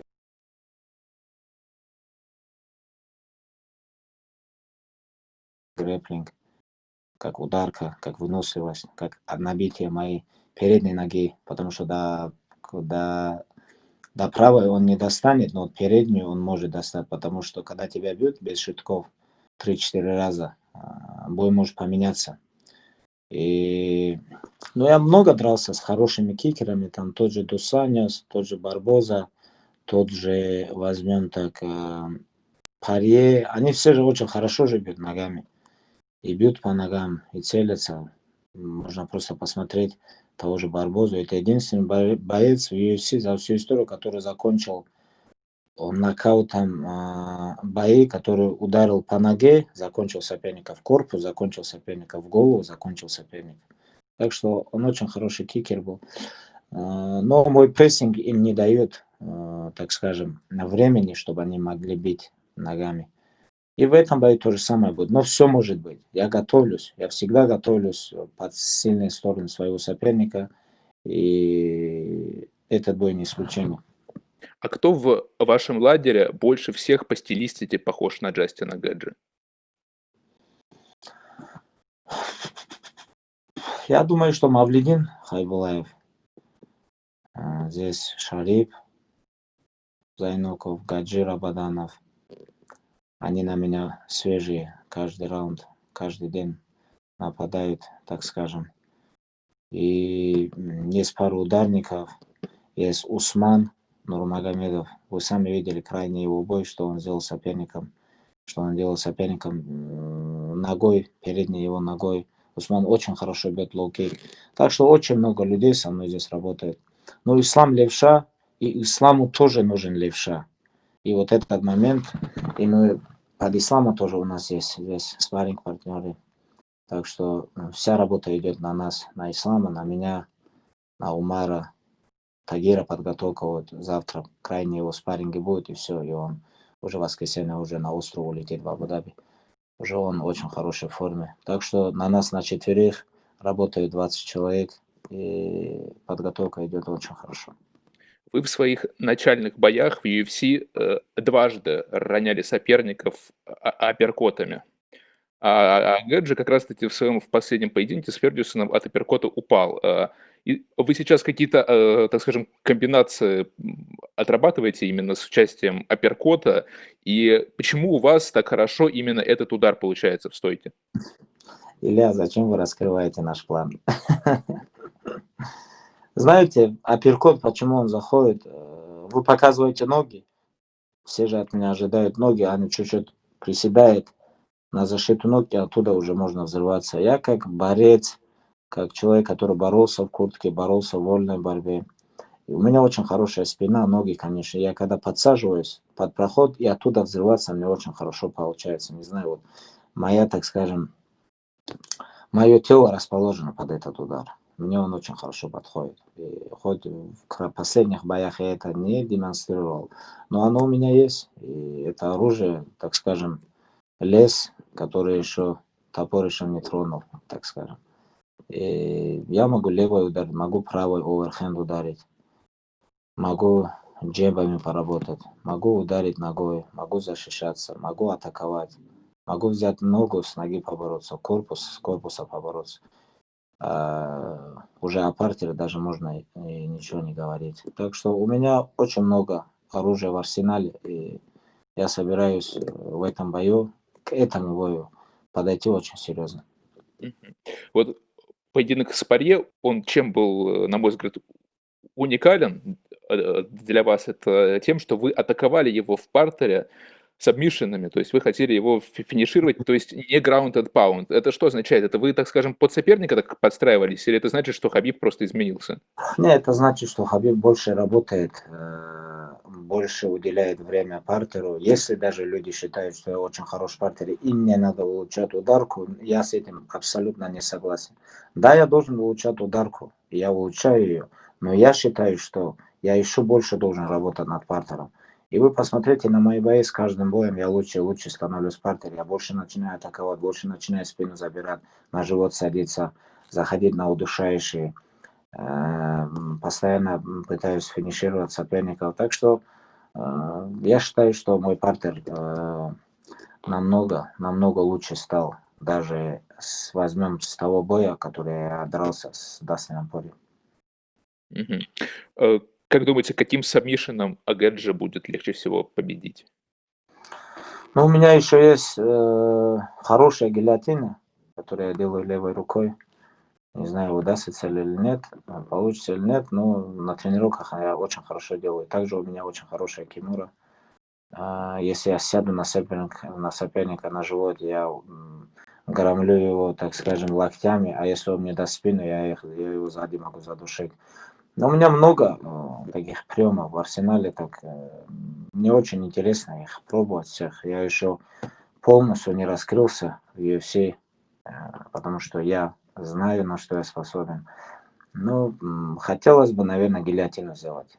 В третьем раунде полностью его перебить в стойке, заставить устать, перевести, чуть-чуть ground and pound дать. Потом, когда он встанет уставший, прижать к сетке, затянуть вниз и сделать, накинуть гильотину и задушить его.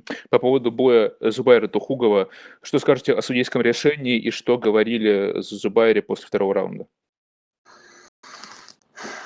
Ну, я Зубе сказал, что могут в любую сторону дать оба раунда. Ну, первый раунд я Зубе отдал. Второй раунд тоже можно было бы отдать, просто на тот момент мы не знали, кому что. Но третий раунд нельзя было отдавать, это 100%. В таких равных боях в основном судьи оценивают, как ты дерешься в крайнем раунде, в третьем раунде. Нельзя было отдавать, но сейчас что говорить, не хочу там говорить там о каких-то проблемах, там, как говорится, оправдываться. Ну, что есть, то есть, что получилось, то получилось. Уже ничего не вернешь, значит, так надо было. Я бы хотел, чтобы Зуба подрался в январе. Сейчас месяц отдохнет, приедет домой, где-то в середине ноября начнет тренировку. Не хочу, чтобы он застаивался, простаивал. ему надо подраться в январе. Это мое мнение, вернуться, выиграть и потихоньку вернуть свои позиции.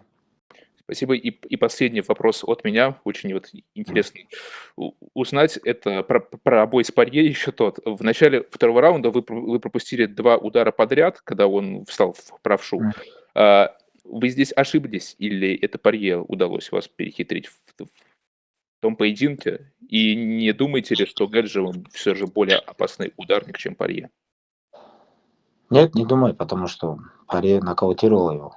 Это во-первых. Во-вторых, то, что Порье ударил, ну, вы поймите, я же конкурирую с одним из лучших бойцов мира. Порье же это же не просто там чемпион Московской области или там чемпион из КФО. Это один из лучших бойцов мира, который это доказывает с каждым разом. Ну, то, что он ударил, я думаю, что причиной тому было его мастерство, то, что он умеет бить. Так что меня же тоже можно ударить, я же тоже человек. И то, что может Джастин Gaethje меня ударить, я это тоже знаю, потому что в клетку он для этого и заходит, чтобы он меня ударил. Так что посмотрим, к чему мы придем. Но Gaethje точно не меняет особо стойки, и в основном он работает в правше. Так что будем бдительными, чтобы больше не пропускать таких ударов. Кhabib, большое спасибо за интересные ответы. Спасибо, Илья. Спасибо. Thank you so much, Khabib. That is the end of our time with you, sir. We really appreciate it and have a good day. Thank you so much. Thank you, guys.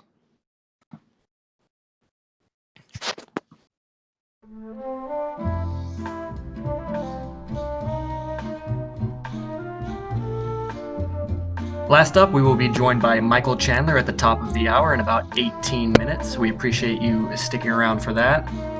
We also appreciate your understanding for us not being able to get to everybody in these questions. We have limited time. Please, if you do have time to ask the athletes questions, be considerate so everyone can get in questions as much as possible. Thank you.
you guys hear me? Yes, we do, Michael. Okay, perfect. Do I need to start my video or anything? Yes, sir. Yes, please. Hit this guy maybe. Start my video. Okay. Nailed it. We now welcome UFC lightweight Michael Chandler. Michael, thank you for the time today, sir. Yes, sir. Thank you. Appreciate it. We will take the first set of questions from Gabriel Gonzalez with Cage Side Press. Yeah. Hold on just a minute. Hello, this is Gonzalez. Hello, can you hear me? Yes, I can hear you. Hi. So, Michael, I know this is where you want to be, but I was curious if, as a competitor, does it bother you that you didn't get to run it back with Pitbull before coming over? Not at all. You know, this sport affords you a lot of different circumstances, a lot of different events, a lot of different ups and downs. I mean, it's part of the fight business. You know, for me, I'm not about avenging losses. For me, I'm about the constant and never-ending pursuit of the best version of myself, and I can do that in the UFC. I'm excited to go out there and compete against the next UFC lightweight that I get the opportunity to compete against.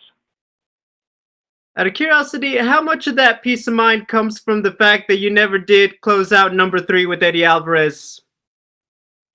I'm not really worried about that either. You know, this is once again, it's circumstances, and it's for me, it's, you know, the trilogy fight with Eddie would have been awesome, but this is an even better opportunity. Fighting in the UFC is where I've always wanted to be. I feel like I'm at home. I feel like I'm the best I've ever been, and I can't wait to go out there and prove that. Either I am who I say I am, or I'm not. Either way, we get to figure that out very soon. Got a lot of wins, got a few losses. I'm not worried about any of those shortcomings or losses of my past. I'm only looking toward the future and the exciting opportunities I have in front of me in the ultimate proving grounds, the UFC. Can you describe what it's like training for both guys potentially? Is it one day you focus on one, the next on another, or how do you split it? I focused the majority of my training time focused on me. What can I do to get better as an athlete, as a competitor, and as a fighter? Obviously, I'm training to compete against two very different styles. Khabib is more of a grappling style. Gaethje is more of a striking style. So if I can just become the best, well-rounded mixed martial artist, both coupling and mixing together the ground game with the striking game, I'm going to put myself in the best possible scenario to be successful against either opponent. So getting to this fight healthy, happy, and ready to make weight and step inside that cage against either guy is the goal. Spirits are extremely high. Couldn't be happier. I'm excited to go out there and compete, whether I get to compete or I don't. If you don't get to fight for the belt on the 24th, who ideally would you want to be your first fight? You know, that's up to the powers that be. That's up to the brass and UFC. Obviously, the UFC lightweight division is stacked from top to bottom. The top 5 is an absolute murderer's row. Obviously, having my name thrown into the hat as the backup for the main event against the number 1, number 2 guy is something I do not take lightly. I've been training my tail off accordingly, and I don't have a specific opponent in mind. Somebody inside that top 5. I've said it from the very beginning. I want to come into the UFC. I want to get thrown into the top 5. Either I am who I say I am, or I'm not, and we'll find out pretty quickly. So I want somebody in the top 5. Anybody in the top 5. Hey, thank you, Michael. Best of luck. Thank you. We'll take the next set of questions from Nolan King with MMA Junkie. Hey, Michael, I appreciate the time today, man. When we spoke before your last fight, you were talking about free agency, and you were saying you weren't really sure what to expect. So going through that process, can you just talk me through what it was like and why ultimately you chose the UFC? I think it's no secret. I mean, ultimately, I wanted to be in the UFC. Ultimately, I wanted to fight in the UFC octagon. I wanted to go out there and compete against the best guys in the entire world. Now I get that opportunity. If you would have asked me, 6 weeks ago, if I was going to sign with the UFC, I would have said, I don't know. I'd say this. I know what my heart said. My heart said I wanted to be here. My heart said I wanted to be on these calls. My heart said I wanted to be going to Fight Island. My heart said I wanted to go and get the opportunity to become the number 1 lightweight undisputed fighter in the entire world. But there's also business decisions that need to be made. There's also numerous organizations vying for my an opportunity to have me on their roster as well. And that's kind of what happened. You know, we spoke to numerous organizations, but ultimately when I went to Vegas and I had the conversations with the UFC, the phone calls, the face-to-face meetings, I felt like everything lined up perfectly for the perfect storm of all the last 11 years, the culmination of all the patience and all the persistence, a lot of ups, a few downs, a lot of pain, leading to this moment to get the right deal at the right time with the right organization. And here we are. And I couldn't be happier to be fighting in the UFC very soon in an octagon near you. I think a lot of people were expecting you to get a big fight in your debut, but what do you think it says about the organization's faith in you that, you know, your first potential opportunity here is fighting in a title fight? I know you're the backup. So were you kind of surprised by that at all? That was the, you know, that they were throwing you right to the top, or was that just say what, you know, what they think about you? No, because I think this is you know, this industry is this industry warrants competitors who want to be thrown into the fire. This industry needs competitors who want to be thrown into the mix. I didn't need to come in and get a tune-up fight.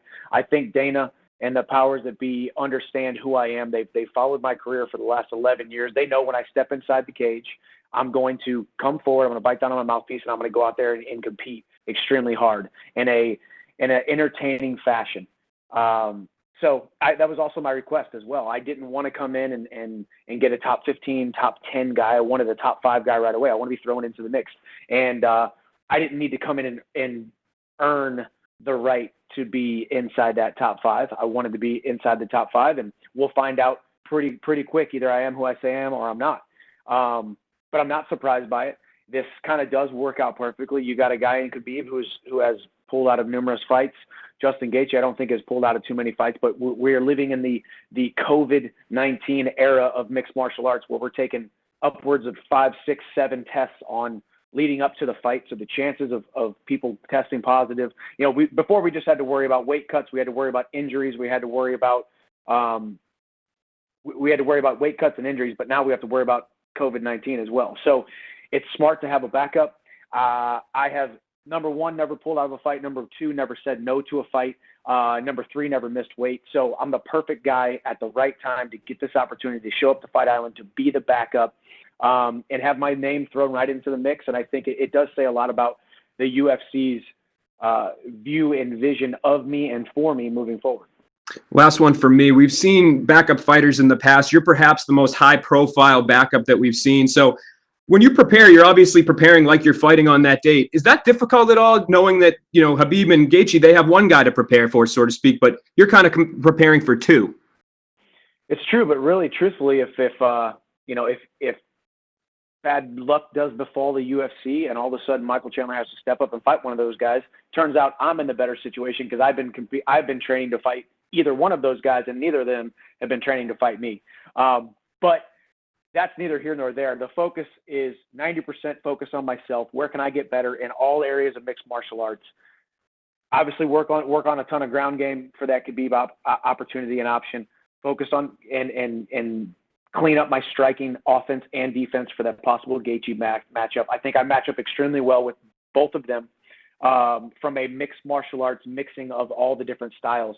I think I'm kind of the guy in between. I'm kind of the perfect middleman between your ground game fighter in Khabib and your striking fighter in Justin Gaethje, who isn't afraid to go out there, sling leather, and get into a war. I'm the perfect mixture of both of those guys, which in turn makes me a great matchup for either of those guys. So if I just focus on being me, focus on getting in great shape, showing up happy, healthy, and hard to kill. If I show up October 24th with a fight, I think I'm going to do extremely well against either of those guys and cement myself immediately into that top lightweight in the world picture. Appreciate the time, Mike. Thanks. Thank you. We will take the next set of questions from Dennis Geico with RT. Oh, Michael, how are you? I'm good. How are you? Doing good. Obviously, you don't know if you are going to fight at UFC 254 and which fighter would you face, but which fighter would you rather test yourself against, Khabib or Justin?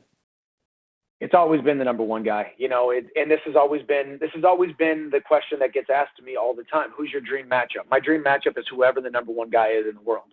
And I sat down when I sat down with the UFC, and I sat across the table from Hunter Campbell, and I looked at him and I said, listen, I have not been training to fight the guy that I signed on the dotted line for the last 11 years. I've always been training for your champion, for the number one guy in the world. Back in the day, it was Benson Henderson and Frankie Edgar.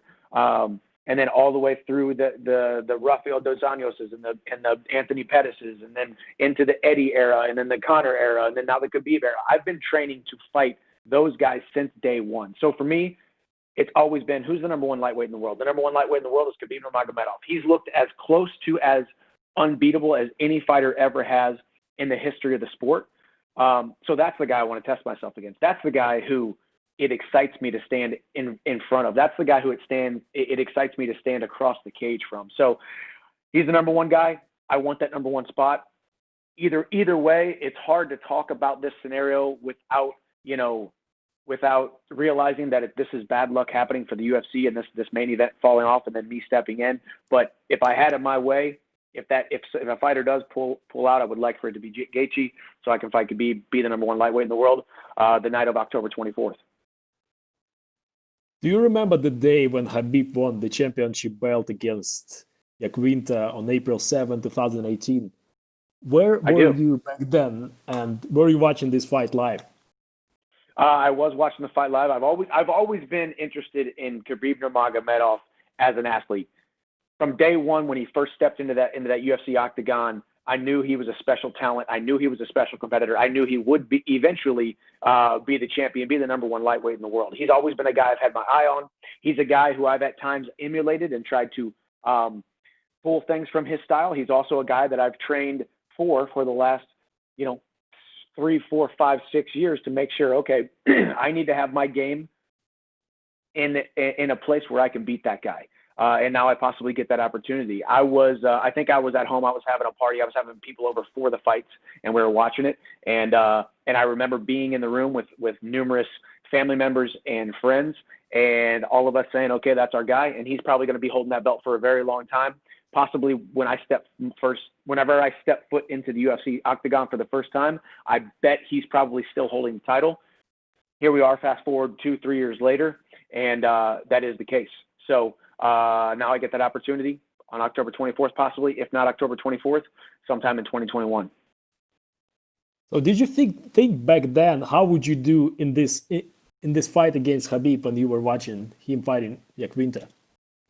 Yes, because I've always, I've always, as I said, admired his style. He has a very ground game dominant style. He lets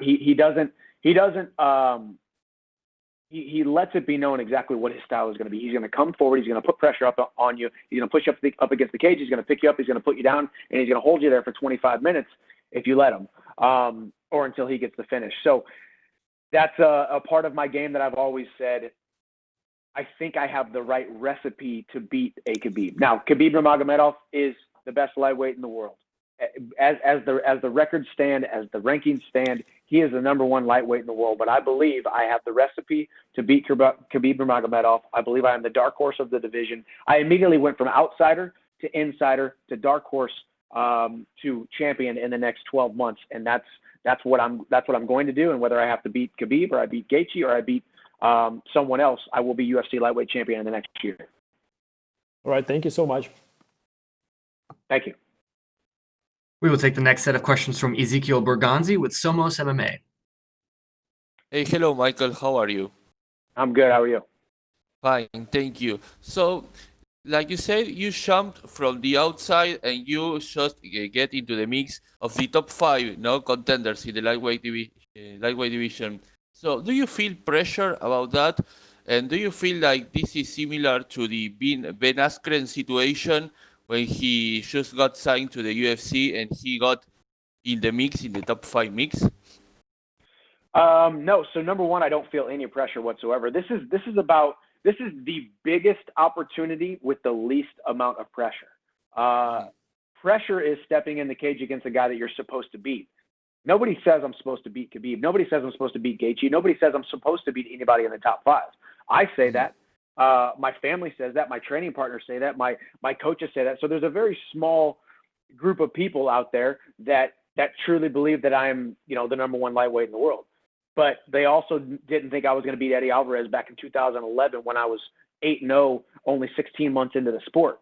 I love being the underdog. I love being counted out, and I love having the deck stacked against me. That's what we live for. It's these types of opportunities and moments that we live for. So when you talk about pressure, no, I think there's zero pressure. There's just excitement. There's a newfound joy and a newfound tenacity and a newfound purpose for myself and all my life that I get to go and compete against the best guys in the world. I've been saying I'm the number one lightweight in the world for 10, 11 years. I've had a lot of ups. I've lost some fights I shouldn't have lost. I've proven the doubters correct that I wasn't the best lightweight in the world numerous times.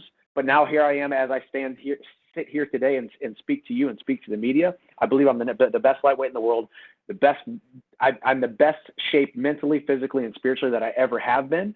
And when you speak about Ben Askren, who's a good friend of mine, he got thrown into the mix right away, and he wanted that. That's what we do. The best competitors in the entire world, the men and women that we look up to in sports, are the people that want to be thrown into the fire again and again and again. We are galvanized by the fire. We are galvanized by these high pressure situations. That's what I want. I don't want to come in tiptoe. As I said before, you've heard me say it before, pull your hat down tight. I only know one speed. I'm not here for a long time. I'm here for a good time. And if we're here for a good time, let's throw me right into the mix. Either I am who I say I am, or I'm not. Give me a top 5 guy right away.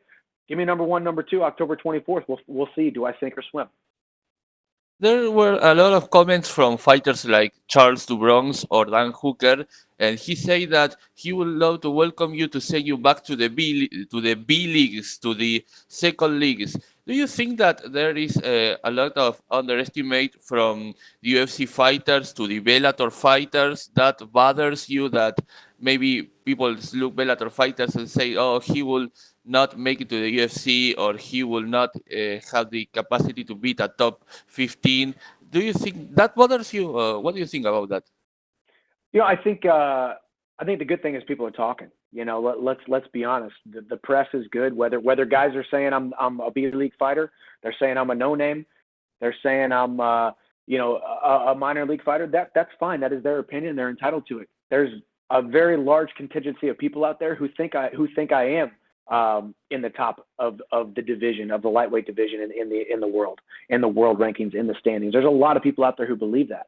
Maybe I am, maybe I'm not. The good thing is we don't have to talk about it. We don't even have to think about it. There will come a time where I strap on those UFC gloves after I get my hands wrapped and I step inside the UFC octagon against a top 5 guy, and I'm going to sink or swim, and I'm going to get the opportunity. Dan Hooker, phenomenal competitor. Charles Oliveira, phenomenal competitor. Possibly fights with those guys down the road. I don't know what fights will happen.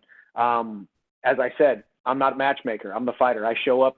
I'm a great employee first. I show up. I say yes. I sign on the dotted line. I make weight. And I go out there. I bite down on the mouthpiece, and I get into a physical altercation, hand-to-hand combat. If it's with one of those guys, we'll see. As I said, I need a top 5 guy right away. There's a lot of speculation right now with Conor, Poirier. Ferguson doesn't look like he has an opponent. Nobody's talking about him, so that could be a possibility. Obviously, I'm just focused on October 24th. It looks like nobody else is going to be stepping in there. I am the backup. So I'll be out there on Fight Island, fine-tuning sharpening my skills, sharpening my UFC Fight Week skills. This is a great opportunity for me to go to Fight Island, get a dry run, get a dress rehearsal of what a UFC Fight Week looks like, and I get to do that here in a couple weeks, and I'm tickled pink about it. You just mentioned Dustin Poirier. It is true that the UFC offered you that fight, but he refused to be loyal to Tony Ferguson? For me, and I said this since day one, I wanted to come in, I signed on the dotted lines, let the UFC do what they do. I will say the fight wasn't necessarily offered to me, but let's be honest, we talk about matchups. Hey, are you down to fight this guy, this date, here or there? I said yes to everything. As long as he was in the top 5 and as long as it was pretty darn soon, I was ready to step inside the cage. So obviously he was a guy who was in the top 5, and he was a guy who was looking to fight on Fight Island. The October 24th date made sense. But no, it wasn't. The fight wasn't offered to me. There was no bout agreements. There was no contracts. I said I would be willing to fight him, Tony Ferguson, Conor, anybody in the top 5. So here we are. I'm the backup on October 24th. And possibly your new lightweight champion October 24th. So we'll find out. And my last question is, do you find any difference between the UFC and Bellator? Well, in management in this case, because you didn't have your first fight in UFC yet, but you have you noticed any difference between them? That can you tell us about that? So far, as you said, I haven't had my first fight there. Haven't had my first fight in the octagon yet. I've had a lot of media requests. Getting opportunity to do this with a ton of interviews today is awesome. The media push, the PR behind the machine that is the greatest mixed martial arts franchise in the entire world, the UFC. And I've said this since day one. I have been making a great living outside of the UFC, and Dana White has had his name on every single one of my paychecks for the last 11 years because of him building this sport, building this organization into what it is. And so far, yes, it's been nothing but phenomenal. My dealings with the UFC, with Hunter Campbell, with Dana White, dealings with everybody behind the scenes, from PR to marketing to fighter operations to travel. It's a well-oiled, well-organized, well-balanced, get after it machine, and I'm excited to be a part of it because that's how I live my life. I like speed. I like to operate with integrity. I like to do things right. I like to be exactly who I say I am and do exactly what I say I'm going to do. And thus far, my dealings with the UFC have been just that. Thank you very much, and if you fight, good luck. Thank you. Appreciate it. We will take our next set of questions from Mike Bond with USA Today. Hey, Mike, when did they tell you that officially you would not be getting another opponent on this card and it would be a backup role or bust as far as fighting? It was pretty much right whenever you guys heard it, that exact day. I had a call with Dana. I spoke to Dana, and he talked about how today was the announcement and my life was about to change. And I said, hey, you've never signed anybody to your roster that is equally yoked with your organization as I am. So I'm excited about the opportunity. I'm excited to see what the future holds. I told him I've never pulled out of a fight. I've never said no to a fight. I've never missed weight. So I'm the perfect guy to stand in as the replacement bout if somebody does not step into that cage October 24th. If one of the current lightweights can't step into the cage October 24th. Life's all about moments, memories, and opportunities, and I've had a lot of great moments, a ton of great memories, and getting this opportunity at this time, I was going to say yes to it, and it was the exact same days that you guys heard it. Gotcha. And when do you think you're finally going to be able to exhale as far as, maybe not getting that opportunity? Is it going to be when Khabib and Gaethje face off after they make weight, when you actually see them in the octagon? When do you think you're going to be able to actually let go of the idea of maybe actually being the replacement there? That's the interesting thing and also the beauty of it. I love to live the exact opposite of a mundane, boring life. So for me, this is perfect for me. I really will not know whether or not I'm fighting until I think we're all going to make weight. I wouldn't even put it past the UFC to have me wrap my hands up and show up to the event. Who knows? I mean, these days we saw Tony Ferguson pull out of the Tony Ferguson versus Khabib fight because he tripped over a electrical cord on fight week.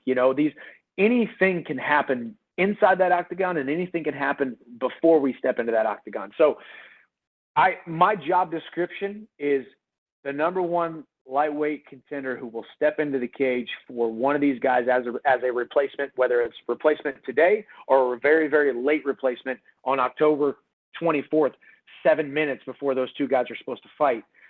That's my job description. I always come through with my end of the bargain. That is my end of the bargain. So fight day, maybe, until my phone rings and it says, and Dana White calls me and says, hey, you're off. These guys are going to fight. Until then, I'm focused like I'm fighting October 24th. Yeah, is there going to be any part of this that's going to be tough to deal with after the fact if you don't fight? Like, you go through a training camp, you build it up so big in your head, and then you don't get to go have that release that you would typically have in terms of the fight. Do you think it's going to feel a little weird, if you're not stepping in there on the 24th? I think no, I don't, because I think it's just we always in life we always have to make the best decision possible with the information that we have. Information that I have is I have an opportunity to be the replacement. Maybe it comes to fruition that I fight. Maybe it comes to fruition that I just show up, I make weight. None of it will be for naught. I'm getting better. I'm training with my team. I'm training with my coaches. I'm making weight again. I'm staying light. I'm staying lean. I'm in the media. I'm on SportsCenter. I'm all over the social medias. My name is being inserted into the mix very quickly as one of the top lightweights in the world. So whether I step into that cage October 24th or not, whether I just make weight and then I kick back and watch the fights in a back room somewhere or at the hotel, that's all part of the process. It's all the reality that which I need to accept. And I think embracing and enjoying the uncertainty that comes with the sport of mixed martial arts, both inside the cage and outside the cage, is something that I will look back on someday and miss. 15 years from now, when I'm a retired fighter, and I look back, even if the weight cut is horrible, and even if one of these guys pulls out, but then comes back and pulls out, and I was this close to getting a title shot on my first fight in UFC, and it seems like a bad scenario, I'll look back 15 years from now and say, man, that was an awesome experience. What a great time of life. What a time to be alive for me. And what a great opportunity. So no matter what, none of this is wasted. Not one moment since I signed with the UFC has been wasted. We're building, we are onward and upward, and we are growing. And I'm moving towards becoming the best lightweight in the world, like I've said I have been for the last decade. And soon I'll get to prove it. Great way to look at it. And I don't know if I've heard you ask this one before. What do you think of the UFC octagon compared to the circular Bellator cage? Do you think that impacts your fighting style at all in terms of footwork, the ability to cut corners, things like that? That is actually really interesting too, because my business partner and my production company, we're down here filming some content. He just started talking about this morning, because I'm wearing the UFC gloves now. My training, we're getting some awesome footage, and then we started talking about, oh, now you're going to be fighting in an octagon or a cage, and or in a circular cage is what I've been used to the last basically 23 fights. But I don't really see a difference. I think when you're inside that cage. Well, number one, I train inside an octagon at Stanford MMA down here in Florida, in Deerfield Beach. So I'm training in an octagon. So before I was training in an octagon for a circle cage. Now I'm training in an octagon to be fighting in an octagon. So I've been prepared for it. I think at some point the shape of the cage doesn't really matter too much. It's more the symbolism. It's more symbolic of, for me, stepping into the ultimate proving grounds, which is the UFC, and I'm excited about the opportunity. I don't care if it's a square, an octagon, a circle. I'm going to go out there. I'm going to bite down on my mouthpiece and get into a hand-to-hand combat. But I am extremely happy, extremely excited that it is the UFC octagon. Well, and last thing for me, you mentioned a bunch of times that you want a top 5 guy if this doesn't materialize. And you mentioned that potential Conor versus Poirier fight that would take 2 guys off the board. Do you think that's a fight that makes sense for the division? And I guess, is there any disappointment that those wouldn't be 2 options for you if they do fight? Of course, I wouldn't say the word is disappointed. It makes sense. I mean, that's a good fight. There's been momentum brewing on Poirier's side. Since he lost to Conor, he's looked nothing but spectacular. Conor McGregor is the biggest draw in the history of combat sports. If that's who Conor wants to fight, he's going to fight him. If I'm who Conor wants to fight, he's going to fight me. But yeah, talking about those 2 guys, if those 2 guys are matched up, yeah, that takes out 2 guys in the top 5. Obviously, with Khabib Gaethje, end up Conor and Poirier, that really only leaves Tony Ferguson. So I'd love the opportunity to fight Tony Ferguson. I'd love the opportunity to fight anybody in the top 5. We'll see what happens. Either way, if I take my competitor hat off and I put my fan hat on, Conor versus Poirier is a great fight, even though I would love to fight either of those guys. Great. Thank you, Michael. Appreciate the time. Thanks, Mike. We'll take our next set of questions from Cote Cruz with the 4 to Win podcast.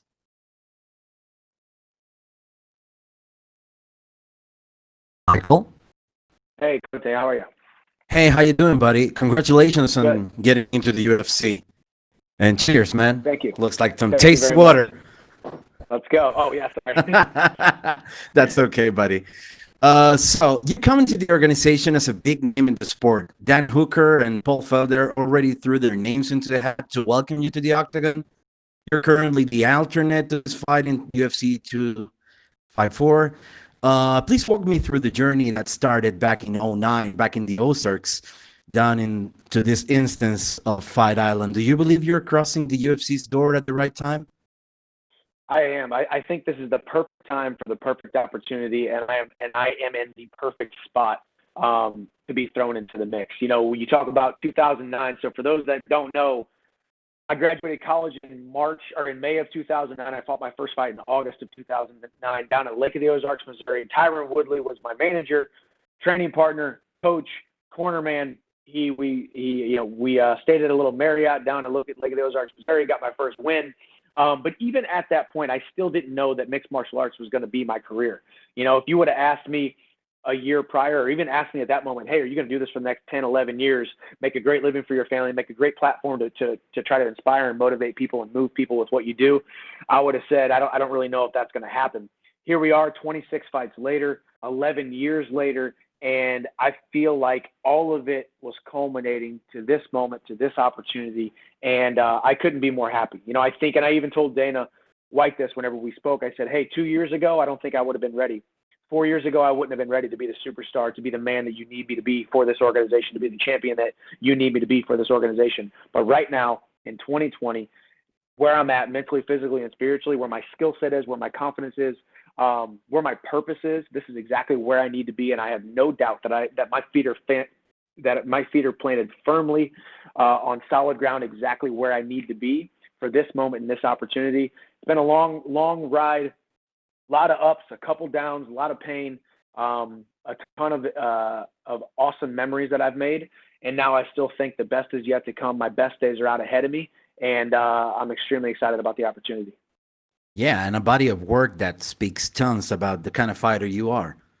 Thank you. In terms of the fight, of the impending fight, who do you prefer to face if your time to step up comes? Would you be more interested in the chaos that Justin provides, or would you be willing to test yourself against one of the biggest lightweights in history?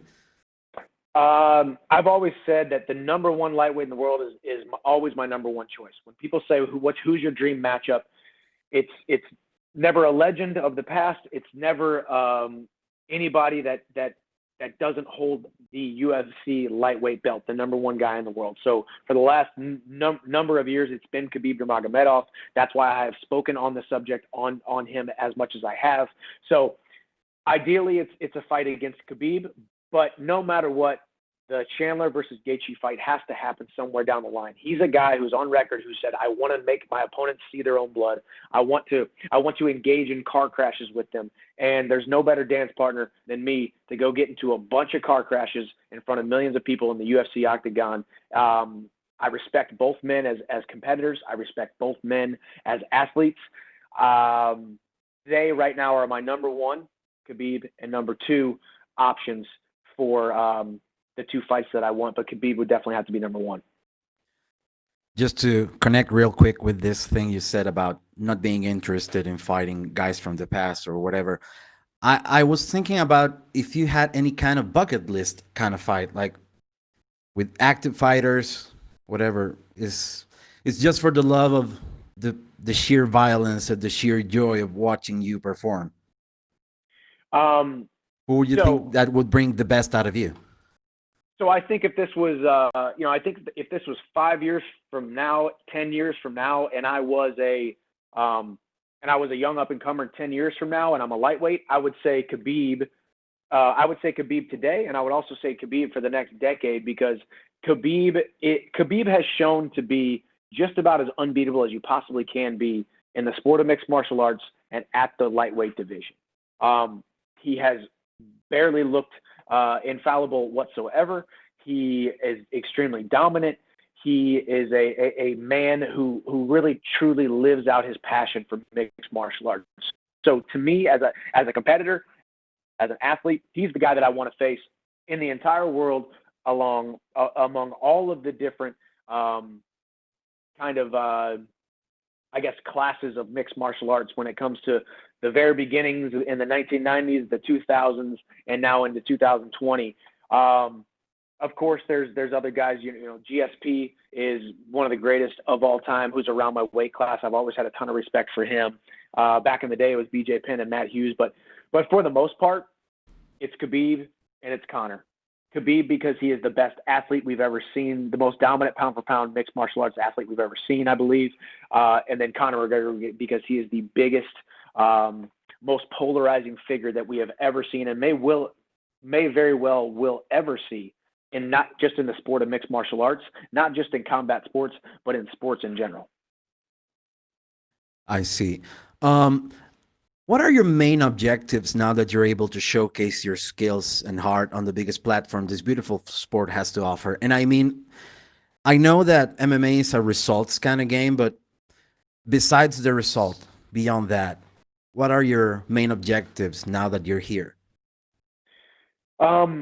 Truly, I think now being put on the biggest platform possible to show people a physical manifestation of the fight that everyone is going through every single day, whether it be in their business, in their relationships, in the circumstances that they have that they are encountering in their life. I believe that mixed martial arts is the greatest sport on the planet Earth today because of what Dana White and the UFC did by getting it back on air ASAP as soon as possible after a worldwide pandemic, giving people somewhat of normalcy, somewhat of hope to look for, to strive to, and to have an outlet for. And for me, I want to be thrown into the mix. I want to be put in that octagon as soon as possible to paint a masterpiece of the ebbs and flows, the ups and downs, the trials and the tragedies of what the sport of mixed martial arts is as a metaphor for life and as a metaphor for the fights that all of us are going through. And I truly believe that everyone is drawn to mixed martial arts, whether you love it, you hate it, or you're somewhere in between. If you're somewhat lukewarm on the topic or on the sport, you have to somewhat be drawn to it because it is in its purest form. It's the purest form of combat that we have on earth and that we have in organized sports. And I love to be on the roster of the biggest organization in the world and the ultimate proving grounds in the UFC. Well, Michael, it was a long time coming for us fans here. We're glad to see you being able to prove yourself in the octagon. Nothing but luck. Best of luck for you if you end up fighting soon as a replacement, or if you have a debut against another top guy. To close it up, do you have any final words for your South American and Latin American fans that look forward to see you compete? I'm just excited to go out there and put on a great show for the South American and Latin American fans. If you haven't watched me fight, quick preview. I'm going to bite down on my mouthpiece. I'm going to come forward. I'm going to keep you on the edge of your seat. I only know one speed, and I'm excited to go out there and put on a great show for you guys. So looking forward to it very soon. Thank you, Michael. Thank you for your time.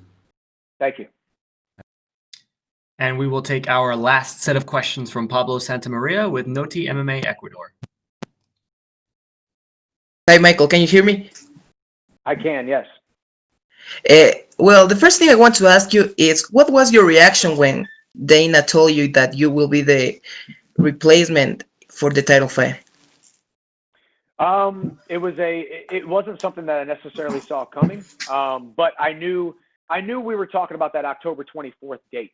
There was numerous guys that were available in the top 5 for that October 24th date.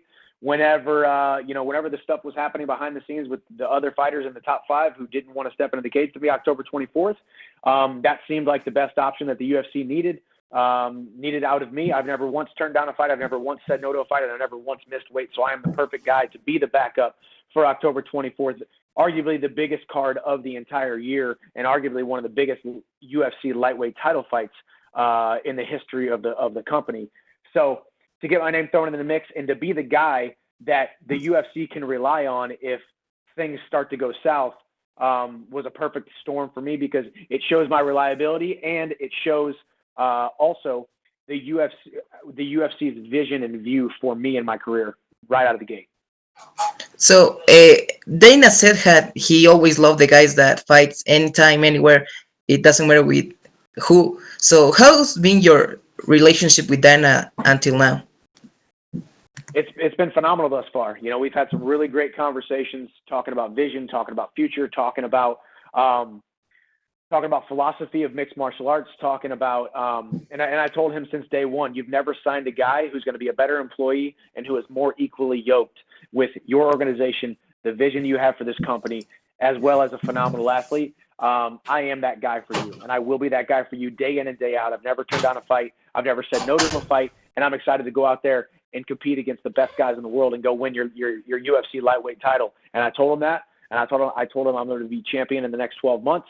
I could be champion in the next 3 weeks. So we'll see.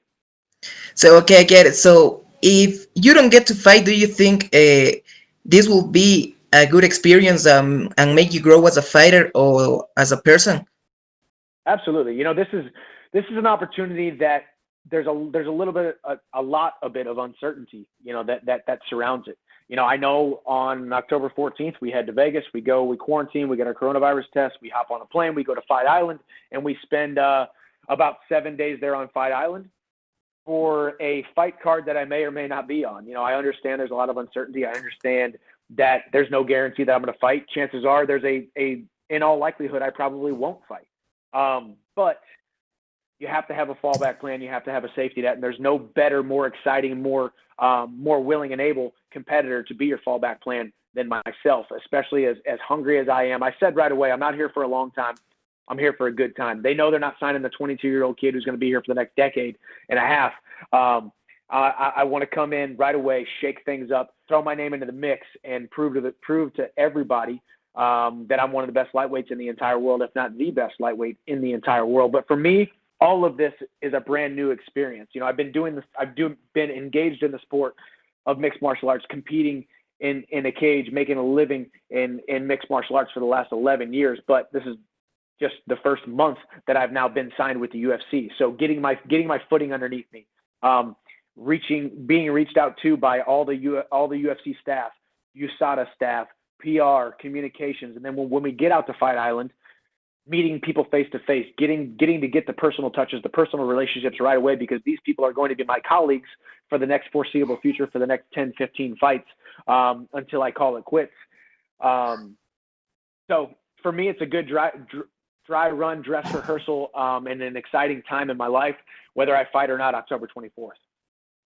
Okay, I get it. So, I mean, you in an interview with Ariel Helwani, you said that you think your wrestling is better than Khabib. So a lot of people were talking like, "Oh no, what?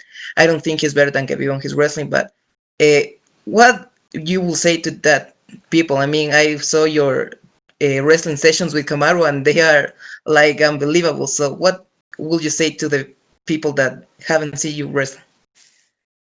Well, a lot of those people don't know what Division I NCAA wrestling is. They don't understand what folk style and freestyle wrestling is. They see what Khabib does and his dominant manifestation of grappling and pushing guys up against the cage, and they call it wrestling. Khabib's mixed martial arts wrestling and sambo is extremely exceptional. It's exquisite. It's as close to unbeatable as we've seen of any style matchup, not just in the lightweight division, but across all divisions in the UFC.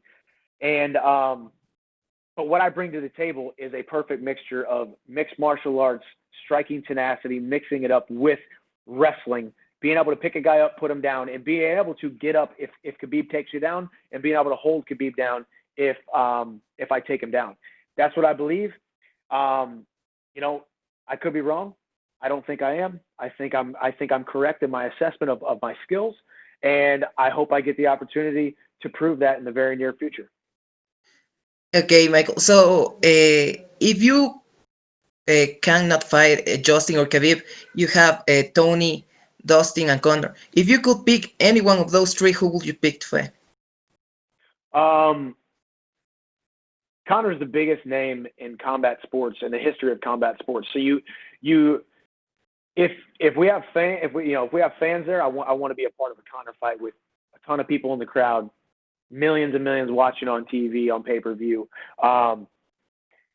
That's the fight that I would want outside of Khabib and Gaethje. But Poirier and Ferguson are by no means playing second fiddle to that. I would love any of those three matchups, any of those top five guys, Khabib, Gaethje, Conor, Poirier, or Ferguson. Those are all perfect scenarios, perfect guys for me to fight. It looks like Poirier and Conor might be setting something up in the works, getting something matched up. That leaves Tony Ferguson. I think he and I could go out there, put on a phenomenal show for the fans. Okay, so you're talking about the Conor and Dustin. If that fight happens, who do you think will win? I think Conor beats Poirier again. I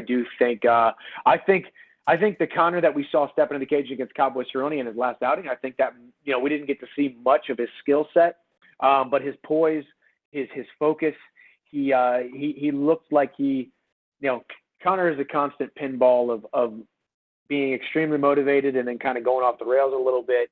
But I think a focused Conor McGregor goes out there and would be able to beat Poirier again. But Poirier has looked phenomenal in his last few outings. But I would have to give the slight edge to Conor. Okay, so would you like to send a message to your Ecuadorian fans, Michael? Yes, I love the people of Ecuador. I can't wait to go out there and put on a phenomenal show for you guys. Whenever I finally get to step into that octagon, be on the edge of your seat. Don't blink, because I'm bringing fireworks, and we're going to have a good time. Okay, thank you very much, Michael, and I cannot wait to see you in the UFC out there. Thank you, Pablo. Appreciate it. Thank you, Michael. That is the end of our time with you, sir. We really appreciate it. You did a phenomenal job. Have a fantastic day, sir. All righty. Appreciate you guys. Have a great one. That concludes the UFC 254 Virtual Media Day. As a final reminder, UFC 254 will take place Saturday, October 24th on Abu Dhabi's Yas Island, and will stream live on pay-per-view exclusively through ESPN Plus in the US at a special broadcast time of 2 p.m. Eastern, 11 a.m. Pacific, 10 p.m. local. We would like to thank everyone for being here today and your supporting coverage. We will distribute video and audio downloads from today's events to your emails as soon as they are available. Have a great day, everyone.